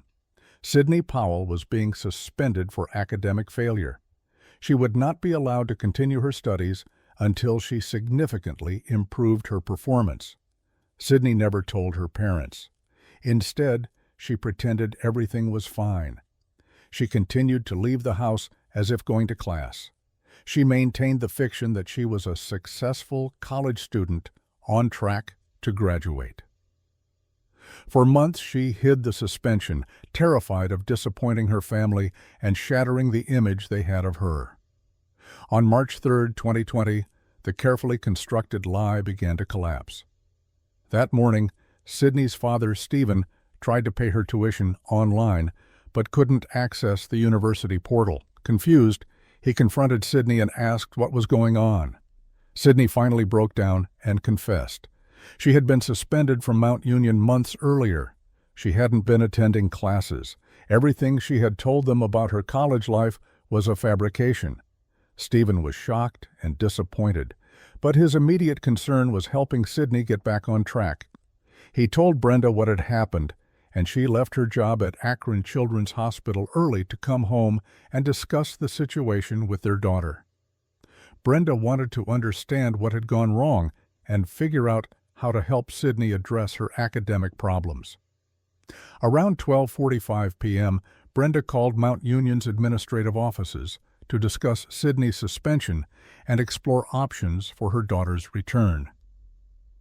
Associate Dean of Students Michelle Gaffney and Dean of Students John Fraser were in Fraser's office when they returned Brenda's call. The conversation began normally. Introductions, a brief explanation of why Brenda was calling. Then suddenly, the phone call turned into a nightmare.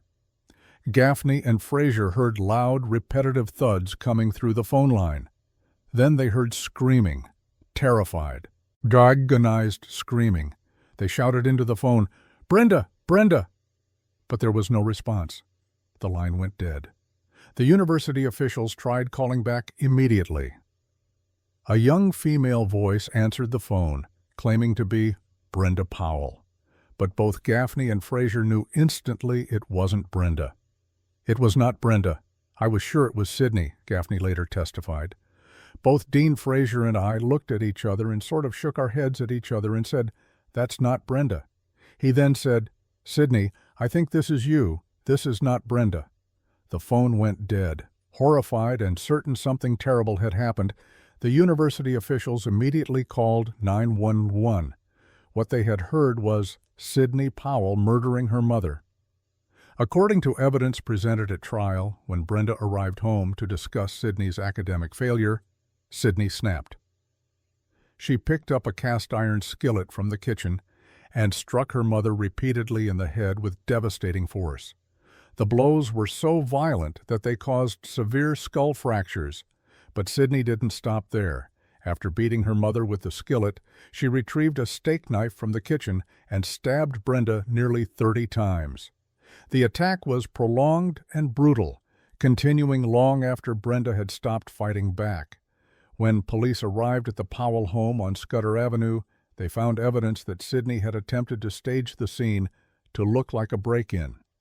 A window was shattered. The house appeared to have been disturbed. And Sydney told officers a story about an intruder who had broken in, attacked her mother, and told Sydney to run. But her story quickly fell apart.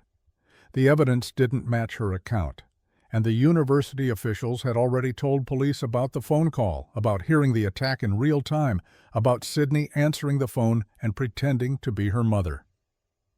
Brenda Powell was pronounced dead at Cleveland Clinic Akron General Medical Center. The cause of death was multiple sharp and blunt force injuries. She had been beaten savagely and stabbed to death by her own daughter. Sydney was arrested and charged with murder, felonious assault, and tampering with evidence. As the case moved toward trial, Sydney's defense team built their case around a single claim. Their client had been experiencing a severe mental health crisis at the time of the murder and was legally insane when she killed her mother. Multiple mental health experts testified during the trial, offering various diagnoses. Sydney was described as suffering from anxiety, borderline personality disorder, and schizoaffective disorder. Her defense attorneys argued that she was in the midst of a psychotic break when she attacked Brenda, that she wasn't in control of her actions and didn't understand the difference between right and wrong. She doesn't know what was going on at that time, defense attorney Donald Malarsic told the jury. We're asking you to find her not guilty by reason of insanity. The defense portrayed Sydney as a young woman who had been crushed by the weight of expectations. She had always been the perfect daughter, the high achiever, the one destined for success. When she began failing at college, the pressure became unbearable.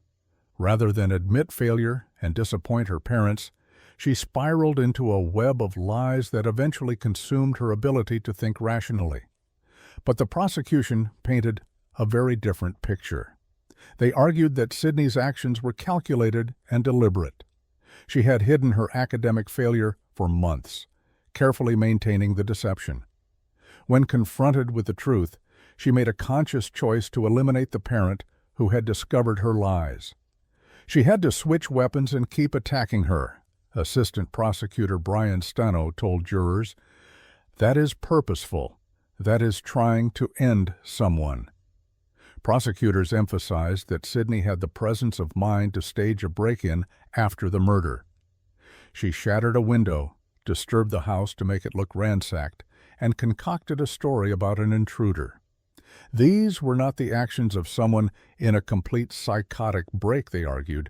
These were the actions of someone who knew exactly what she had done and was trying to avoid consequences.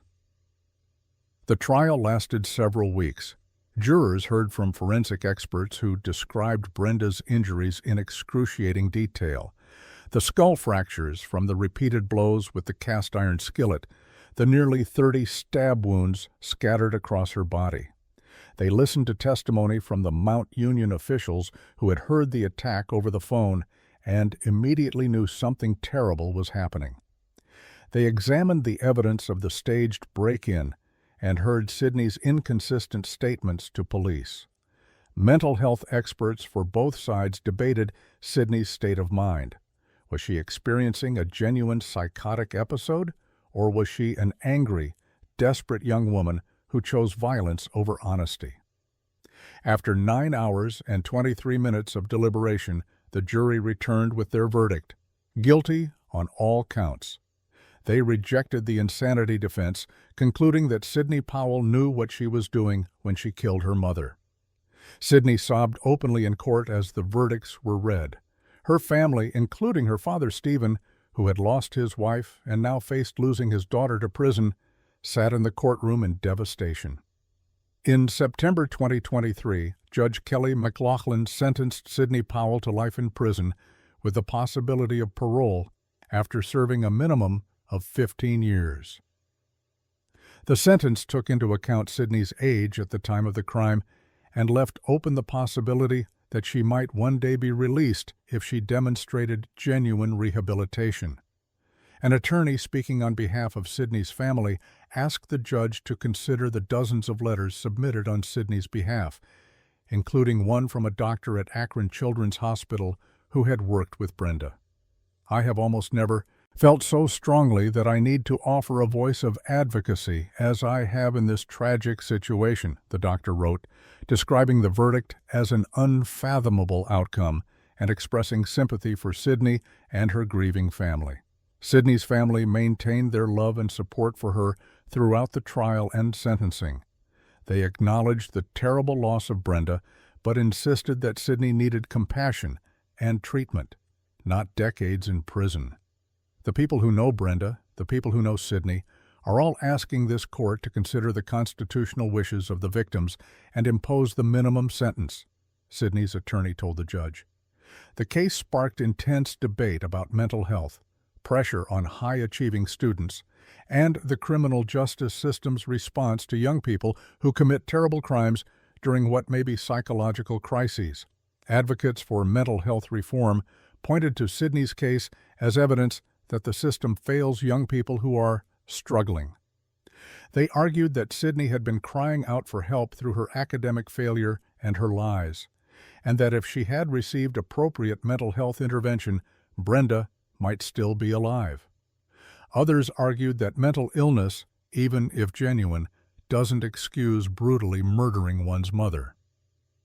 They pointed to the fact that Sidney had the clarity of mind to stage a crime scene and lie to police, suggesting that she understood her actions were wrong and was attempting to avoid punishment. In December 2024, more than a year after her conviction, Sidney Powell won a buot, a significant legal victory. The Ohio Court of Appeals ruled that her due process rights had been violated during trial because her attorneys were not allowed to present a rebuttal witness. The appellate court ordered a new trial on the murder charge, though the other convictions were upheld. Whether Sidney will face a new trial or whether prosecutors will accept the existing convictions for attempted murder and evidence tampering remains to be seen. If a new trial occurs, jurors will once again have to grapple with the central question: was Sidney Powell insane when she killed her mother? Or did she make a calculated decision to eliminate the person who had discovered her lies?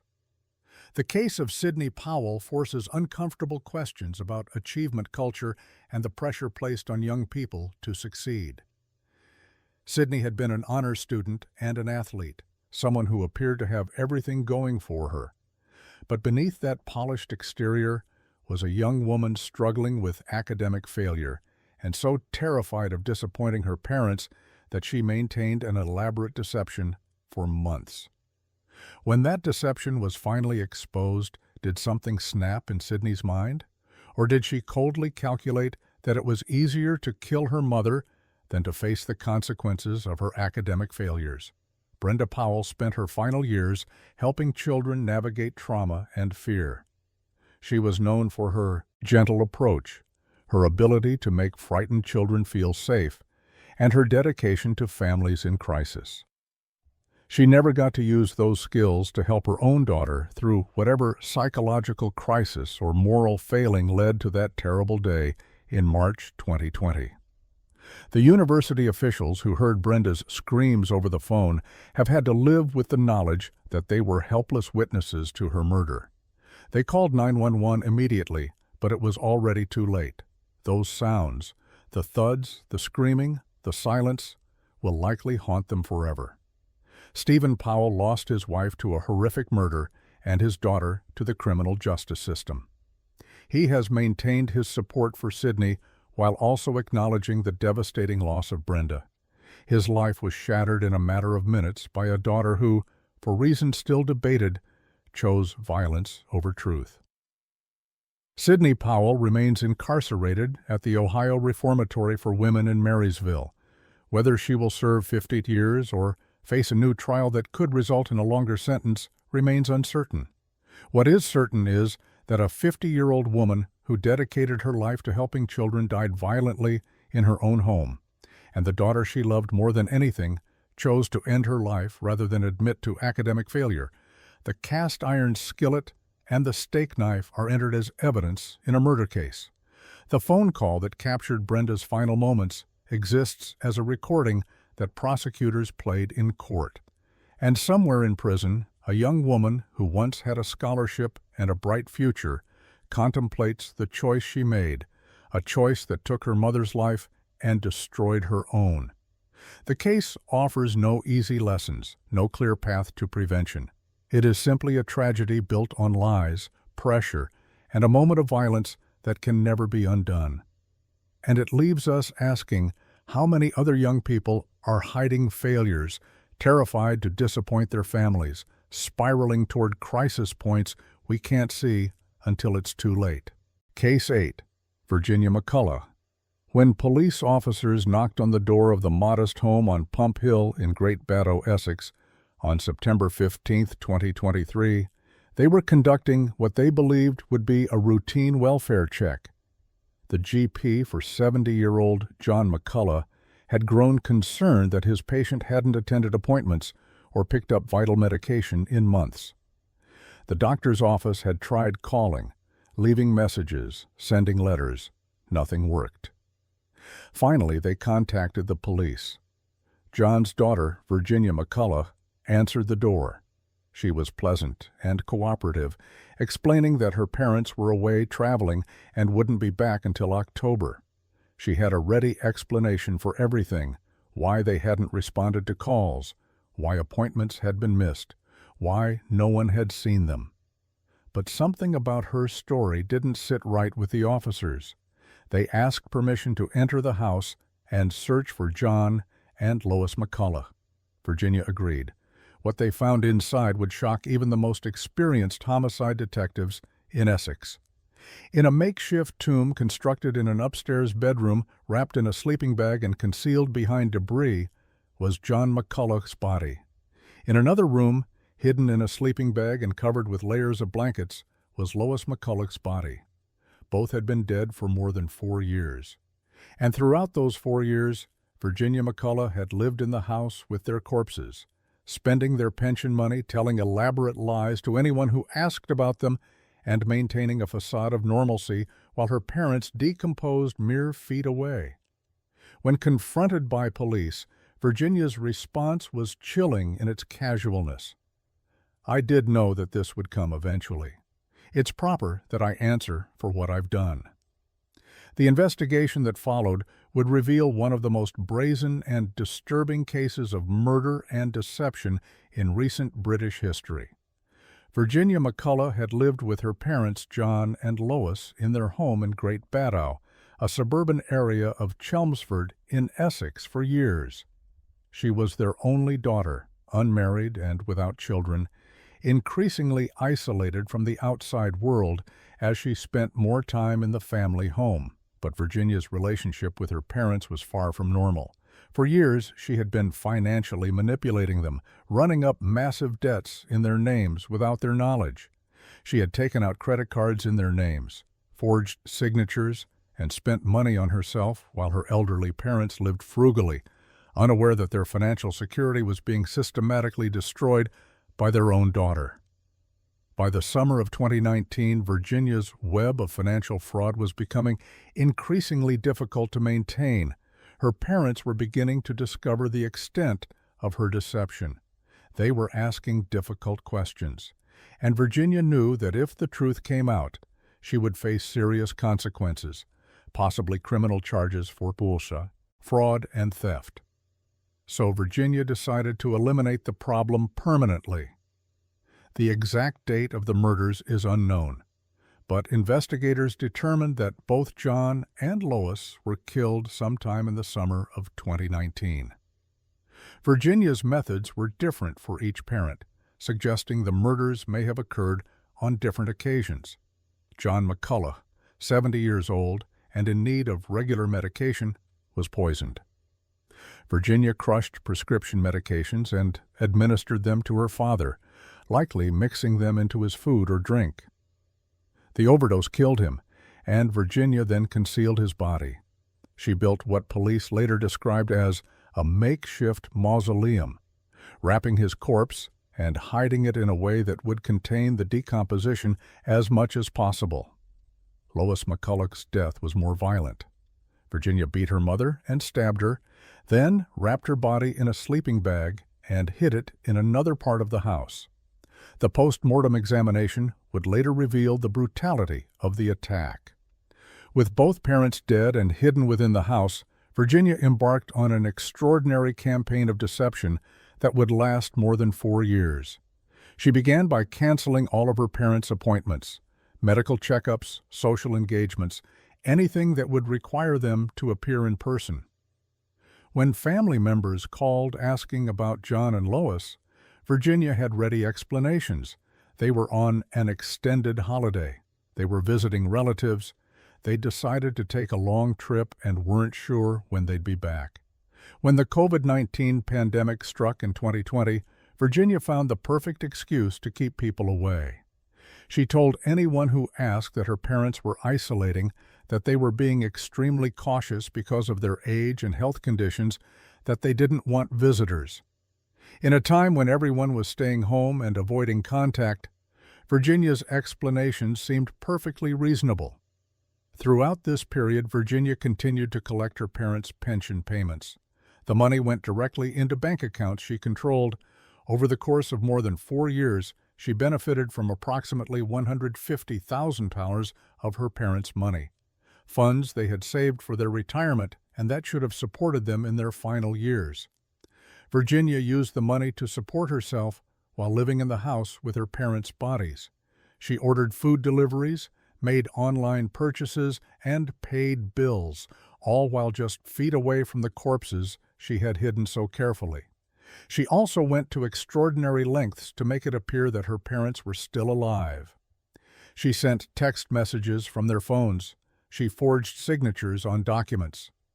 She told doctors and relatives that John and Lois were fine, just traveling or busy, always with a reason why they couldn't come to the phone or meet in person.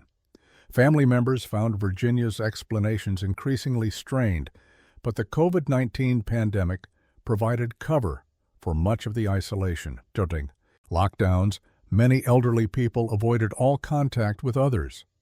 Virginia's story that her parents were being extra cautious didn't raise immediate red flags. But by 2023, more than 3 years after the pandemic began, people were returning to normal life. Medical professionals were particularly concerned about John McCullough, who required ongoing care and medication. When he continued to miss appointments and failed to collect prescriptions months after pandemic restrictions had ended, his GP became seriously worried. The doctor's office made multiple attempts to contact John directly. They called the house, left messages, sent letters. Virginia intercepted them all, always providing excuses. Finally, in September 2023, the practice contacted police and asked them to conduct a welfare check. When officers arrived at the house on Pump Hill and Virginia told them her parents were traveling and would return in October, their suspicions were immediately aroused. Why would elderly people in their 70s who hadn't been seen in years suddenly be traveling? Why hadn't they made arrangements for John's medical care during their absence? Officers asked to search the house. Virginia consented, perhaps because she knew the game was finally up, or perhaps because she believed her concealment had been thorough enough to survive a cursory look. It wasn't. Police quickly found evidence of the bodies, and Virginia was arrested. During her police interview, Virginia showed a remarkable lack of emotion. She calmly described what she had done, how she had killed her parents, how she had hidden their bodies, and how she had maintained the deception for years. She provided details that only the killer could know, walking investigators through her actions with an eerie detachment. Chillingly, she had even practiced certain elements of the story she told to police to see if it sounded believable. Detective Superintendent Rob Kirby later told the media. The bodies were removed from the house for post-mortem examination.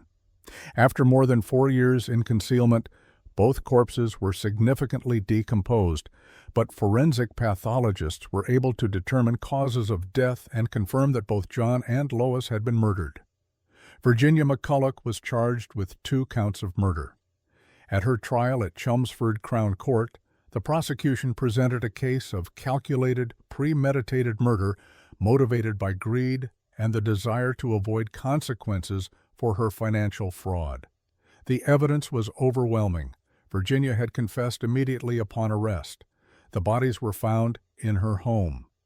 Financial records showed her continued use of her parents' money for years after their deaths.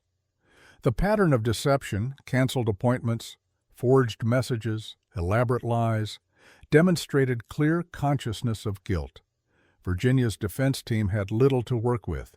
They could not dispute that she had killed her parents or that she had concealed the crimes for years. Instead, they focused on arguing for a lesser sentence, suggesting that Virginia had mental health issues that contributed to her actions. The jury was not persuaded. In October 2024, Virginia McCulloch was convicted on both counts of murder. Judge Christopher Morgan sentenced her to life imprisonment with a minimum term of 36 years before she could be considered for parole. Given that Virginia was 36 years old at the time of the murders and 41 at sentencing, she would be at least 77 years old before having any possibility of release.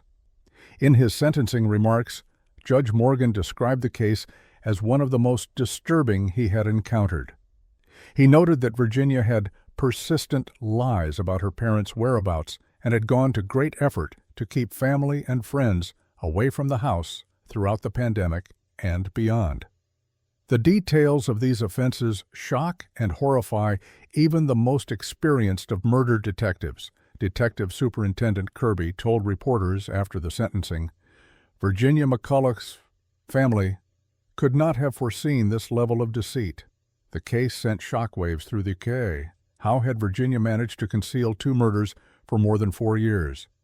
How had no one, not family, not friends, not medical professionals, realized that John and Lois McCulloch were dead?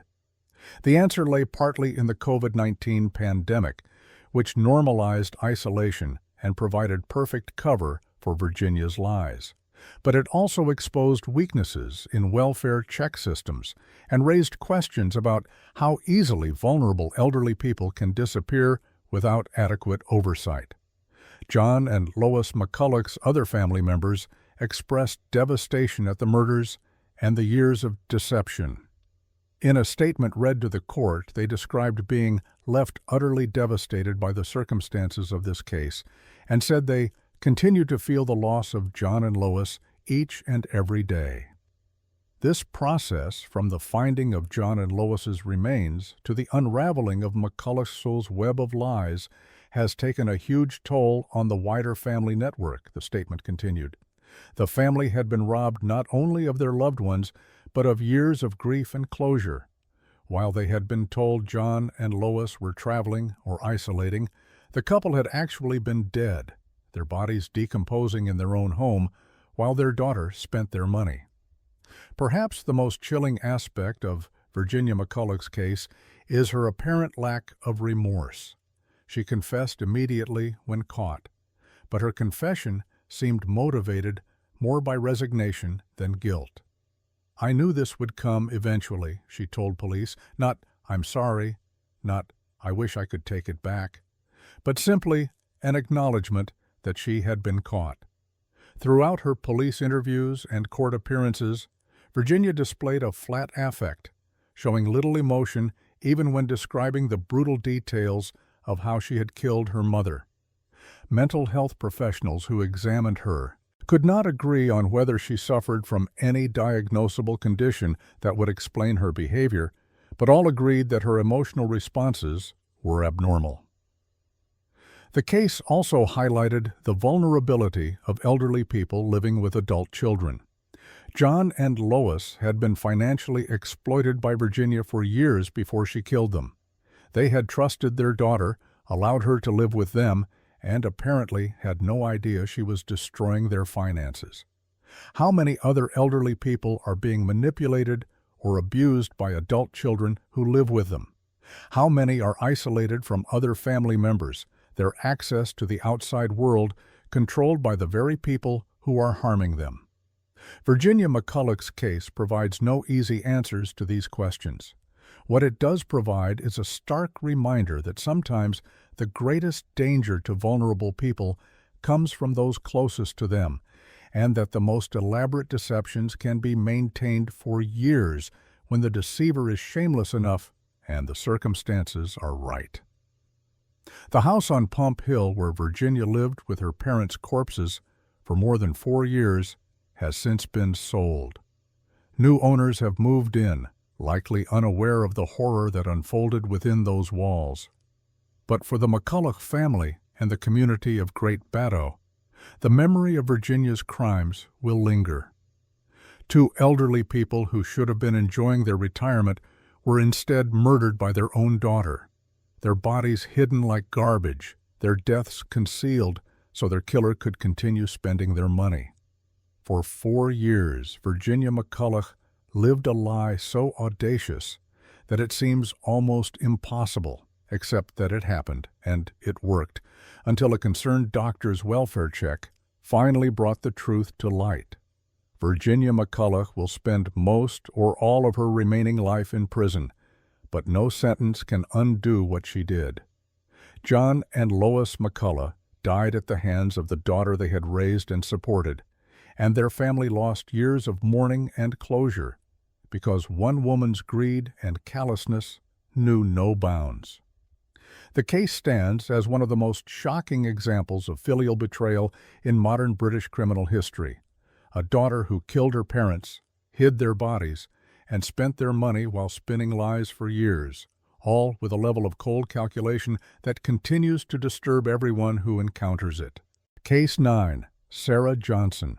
On the morning of September 2, 2003, in the affluent ski resort community of Bellevue, Idaho, 16-year-old Sarah Marie Johnson made a choice that would destroy 3 lives forever. Sarah appeared to be living the dream, an honor student from a wealthy family in one of Idaho's most desirable mountain towns. But behind the picture-perfect facade, tensions had reached a breaking point. Sarah's parents, Alan and Diane Johnson, had discovered their daughter was involved with Bruno Santos, a 19-year-old man with connections to a Mexican drug gang. The relationship horrified them. They grounded Sarah, forbade her from seeing Bruno, and made it clear the relationship had to end. For Sarah, This wasn't just parental overreach. It was an attack on what she believed was true love. At approximately 6:20 that morning, Sarah retrieved a .264 caliber Winchester Model 70 bolt-action rifle from the family's guest house. The tenant had left for Boise and wouldn't return for days.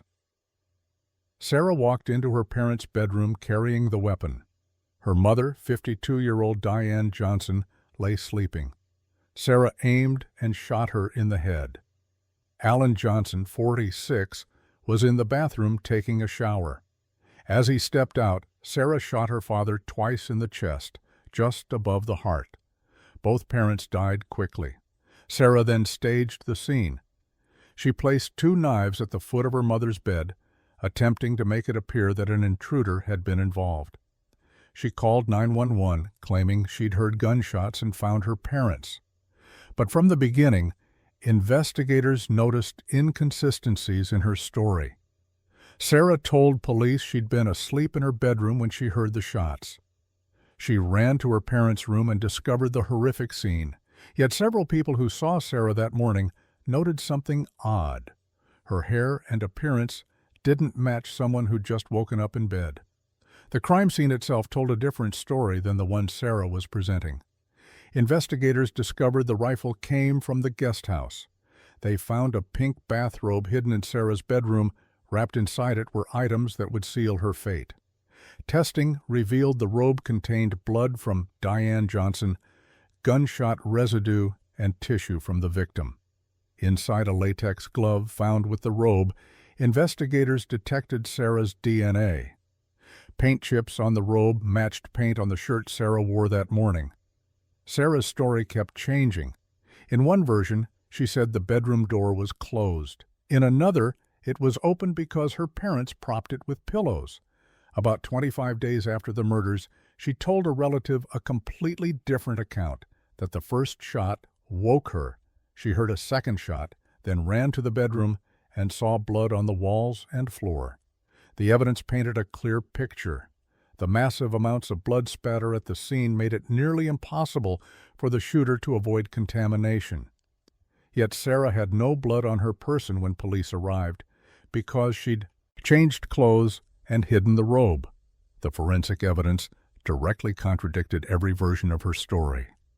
Prosecutors argued that Sarah murdered her parents because they stood between her and Bruno Santos. At just 16 years old, she decided that if she couldn't have the relationship she wanted, her parents didn't deserve to live. Sarah was arrested on September 2, 2003, after investigators pieced together the evidence. She was charged with 2 counts of first-degree murder. The question became whether this teenage honor student would be tried as a juvenile or as an adult. The prosecution pushed for adult charges, and they succeeded. On March 16, 2005, after a lengthy trial that captivated the small Idaho community, a jury found Sarah Johnson guilty on both counts of first-degree murder. The deliberations showed jurors believed the forensic evidence over Sarah's claims of innocence. Judge Barry Wood sentenced Sarah to 2 concurrent life sentences without the possibility of parole, plus an additional 15 years for a firearm enhancement. At 18 years old when sentenced, Sarah faced spending the rest of her life behind bars. Sarah's case didn't end with the conviction. Over the years, multiple appeals were filed. Her attorneys argued she'd received ineffective counsel during the original trial. They pointed to unidentified fingerprints found on the rifle, prints that belonged to Christopher Hill, a friend of the guest house tenant who'd handled the weapon years earlier. The defense argued this created reasonable doubt. In 2012, the Idaho Innocence Project took up Sarah's case. They filed for a new trial, claiming ineffective legal representation and requesting new DNA testing using more advanced techniques. They argued that identifying whose fingerprints were on the gun could prove Sarah's innocence. The Idaho Supreme Court rejected these arguments in 2014. The court noted that even if the fingerprints were identified, it didn't prove that person was present during the murders or that Sarah wasn't the shooter. The overwhelming forensic evidence, the bathrobe with victim's blood, the DNA inside the latex glove, the gunshot residue, the tissue from Diane, all pointed to Sarah. Another appeal in 2017 focused on whether Sarah should receive a new sentencing hearing based on Supreme Court rulings about juveniles receiving life sentences. The court ruled that because Idaho law allowed for parole after a certain period, the sentence wasn't the type of mandatory life without parole that violated constitutional protections for juvenile offenders. That appeal was also denied. Today, Sarah Johnson remains incarcerated at the Pocatello Women's Correctional Center in Idaho. She continues to maintain her innocence, insisting an intruder killed her parents. Yet no evidence has emerged in over 20 years to support that claim. The case of Sarah Johnson raises difficult questions. How could a 16-year-old honors student from a loving, affluent family commit such a calculated act? The prosecution's answer was simple. She valued her relationship with an older boyfriend more than her parents' lives. When they stood in her way, she removed them. What made the case stand out was the stark contrast between Sarah's image and her actions. This wasn't a girl from a broken home or a history of violence. She came from privilege, from a family that provided everything. Yet when her parents set boundaries, she didn't accept. She waited until morning, retrieved a rifle, and executed them both.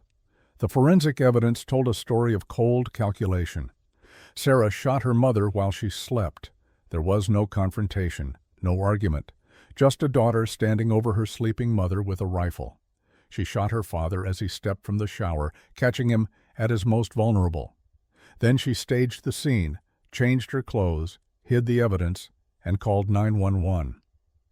For the small town of Bellevue and the broader Sun Valley community, the murders shattered assumptions about safety and privilege. If this could happen in an affluent family in a peaceful mountain town, it could happen anywhere.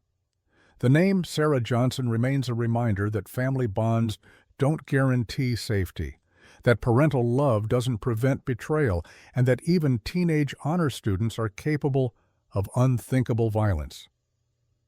Her case continues to resonate in discussions about juvenile justice, about the balance between accountability and age, and about whether a 16-year-old who commits murder can ever be rehabilitated. Bruno Santos, the boyfriend at the center of the conflict, testified at the trial. By then, he'd moved on. The relationship Sarah valued above everything, the relationship she claimed was worth killing for, had ended before she ever went to trial. Sarah Johnson will spend the rest of her life in prison, maintaining her innocence while the evidence maintains otherwise. The 2 knives she placed at the foot of the bed in an attempt to stage an intruder's presence serve as a symbol of her case. A calculated detail meant to deceive, contradicted by the overwhelming truth of forensic science and a daughter's betrayal. Case 10. Esme Tseng. On Friday evening, August 19, 2005, in the comfortable middle-class suburb of Overland Park, Kansas, 16-year-old Esme K. Tseng reached a breaking point that had been building for years.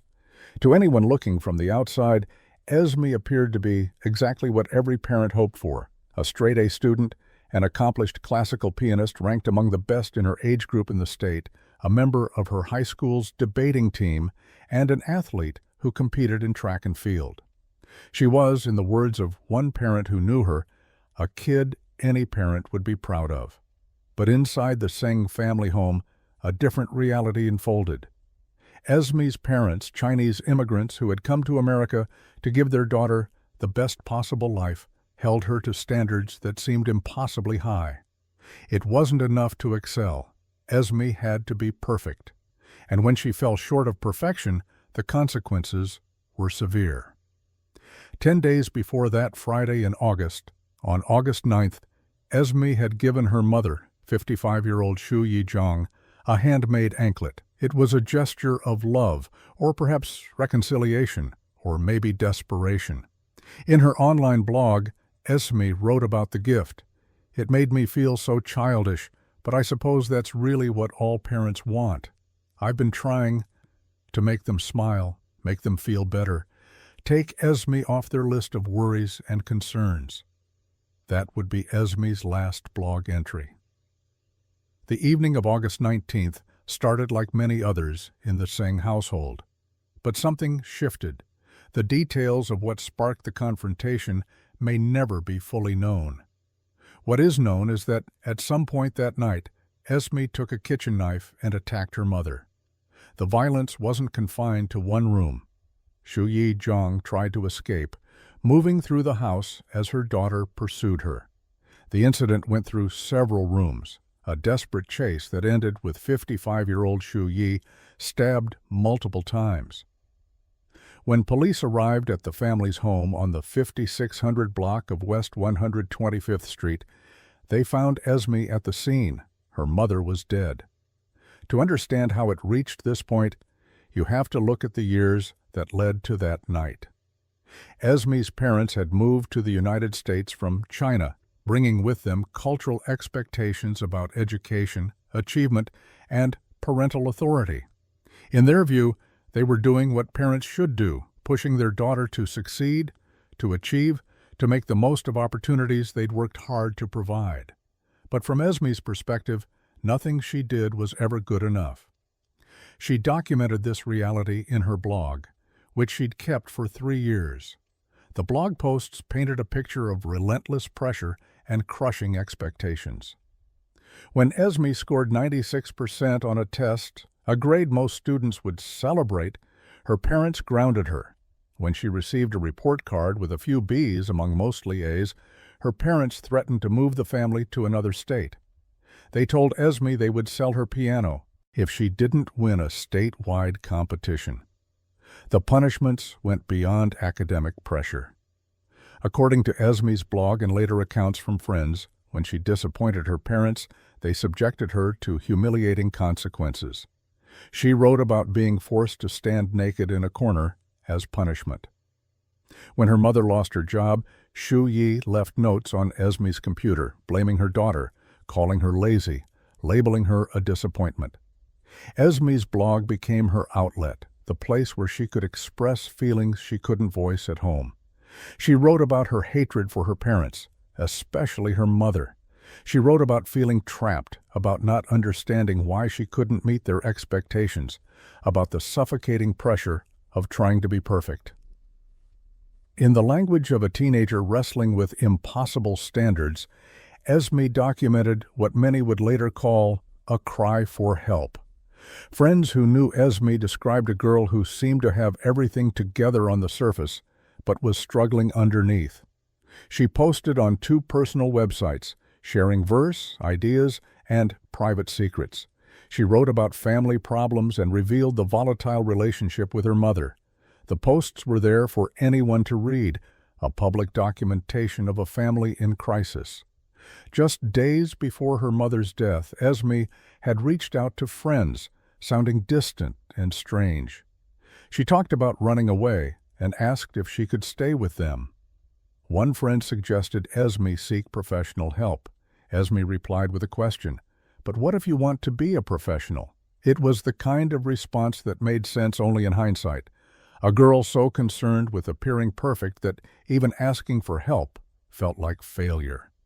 In late July, Esme had walked into Temple B'nai Yehuda during a Friday evening service.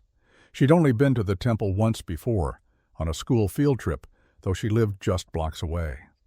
Rabbi Neil Schuster, leading the service, immediately sensed something was wrong. It was clear something was going on with her, he recalled. She wasn't crying, but you could just tell. Esme stood during the service, visibly troubled, but she left without speaking to anyone. On August 19th, whatever had been building inside Esme finally erupted. The 16-year-old honor student, the accomplished pianist, the girl who competed in athletics and debate. She picked up a knife and attacked the woman who had given birth to her. When police arrived and took Esme into custody, the comfortable suburb of Overland Park was left reeling. How could this happen? How could a girl like Esme, talented, smart, accomplished, commit such an act? Initially, Johnson County District Attorney Paul Morrison sought to try Esme as an adult on charges of first-degree murder. This defendant knew what she was doing, Morrison said. She had her wits about her at the time she committed this crime. But as the case developed and more information came to light about Esme's home life, Morrison changed course. 7 months after the killing, on March 6, 2006, Esme pled guilty to voluntary manslaughter in adult court. Morrison, taking her home environment into account, described Xu Yizhang as having been unfair and cruel to her daughter, implying that Esme had been a victim of abuse. Both prosecutors and defense attorneys recommended a sentence of 8 years and 4 months in prison. On May 3, 2006, the judge handed down the sentence. Esme, who had just turned 17, chose not to make a statement in court. The case sparked intense debate in Overland Park and across the country. By Sunday after the killing, parts of Esme's blog had been quoted by news outlets. Her online journal received more than 100 messages, mostly words of encouragement from friends. But there were also comments that were derisive, insensitive, and vulgar. On Monday, one of Esme's close friends took her websites offline. Esme's name has been made into a joke, and I hate to hear the ridicule, the friend said. Jacob Horwitz, a father in the community, became one of Esme's most vocal supporters. His children had attended summer camp with Esme. When he learned about the killing from the evening news, Horwitz went online and spent 3 or 4 hours reading Esme's blog. From the moment I finished reading, I felt there was much more than you saw on the news, he said. My God, it's a shame that another parent didn't see this yesterday. It's a cry for help. Horwitz organized other parents in support of Esme. They argued that the justice system should take into account the pressure she'd been under, the cultural context, and the fact that she was still a child. Don't you think that's amazing? Horwitz asked. Don't you think that's saying something? That you can't find anyone to say something bad about her? And she killed her mother? It could be any one of those parents' kids someday. One bad decision on a Friday night when they're out with friends. Not everyone agreed. Members of the Kansas City Chinese community, where Xu Yizhang had been well respected, felt differently. One community member, writing in the Kansas City Chinese online journal, expressed the shock and pain the tragedy had caused. Friends remembered Zhang as a very well-educated lady who could talk about anything, a responsible and conscientious worker. They saw her as a mother trying her best, not an abuser. This divide got to the heart of what made Esme's case so complex. Some saw a girl driven to violence by years of psychological abuse and impossible standards. Others saw a daughter who had killed the mother who sacrificed everything for her future. The truth likely contained elements of both. The case raised questions about cultural differences in parenting. Asian American advocates pointed out that many immigrant parents from China and other Asian countries employ strict parenting styles rooted in cultural values about education and respect for authority.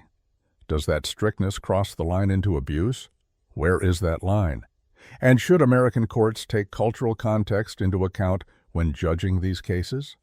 Others questioned whether Esme should have been tried as an adult.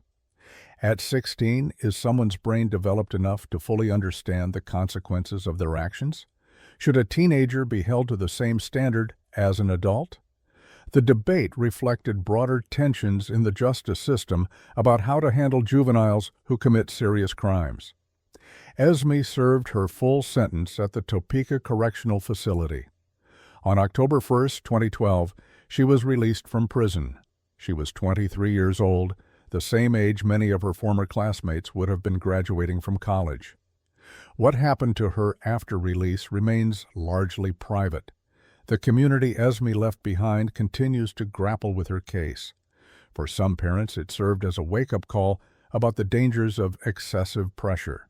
For others, it raised questions about whether American society has become too permissive, too quick to excuse violence by looking for external factors to blame. What cannot be disputed is that on August 19, 2005, a talented 16-year-old girl took a knife and ended her mother's life. Whether that act was the result of years of abuse or a tragic failure of a teenager to handle family conflict in a healthy way, or some combination of both, 2 lives were destroyed that night. Shuyi Zhang lost her life. Esme Tseng lost her freedom, her future, and any chance at the perfect life her mother had wanted for her. In her blog posts, Esme had written about feeling like she wasn't who she was supposed to be and being happy about that, but fearing her parents would ruin it. She wrote about Orientals speaking at me because they know I only understand the minimal gist. Her words were blatantly disrespectful to her parents, their friends, and their Chinese roots, language that would have been a nightmare for parents from a culture where respect for elders was paramount. Perhaps the greatest tragedy is that no one intervened before it was too late. Esme's blog was public. Her friends knew she was struggling. She'd reached out for help in her own way, but the systems that might have caught someone falling through the cracks, teachers, counselors, family friends, either didn't see the signs or didn't know how to respond. The case of Esme Tseng forces us to ask difficult questions about parenting, about cultural expectations, about how we support teenagers under pressure, and about whether extreme academic and performance standards can constitute a form of abuse. It challenges us to consider whether we're paying attention to the cries for help that teenagers post online, broadcast to the world in blogs and social media, desperate for someone to notice before desperation turns to violence. Mother killing is a grave crime in any culture, no matter who commits it. But Esme's case remains a reminder that behind even the most perfect-looking facades, the straight-A student, the accomplished musician, the high achiever, there can be pain, pressure, and a breaking point that, once reached, cannot be undone. These 10 daughters destroyed the families meant to protect them, but their motivations ranged from survival to greed, desperation to cold calculation. Some killed to escape years of documented abuse. Others murdered over college lies or forbidden boyfriends. What unites them is the ultimate betrayal, turning against those who gave them life. Their cases force society to confront uncomfortable truths. Extreme parental pressure can break the young. Abuse victims sometimes kill, and some daughters simply choose darkness. Yet in their devastating wake, surviving family members model extraordinary forgiveness. Communities strengthen child protection systems, and we're reminded that prevention requires listening to warning signs before families fracture beyond repair. Which case shocked you most? The ones where daughters claim abuse, or the ones driven by greed and lies? Let me know in the comments below, and don't forget to like and subscribe for more deep dives into cases that shatter our understanding of family bonds.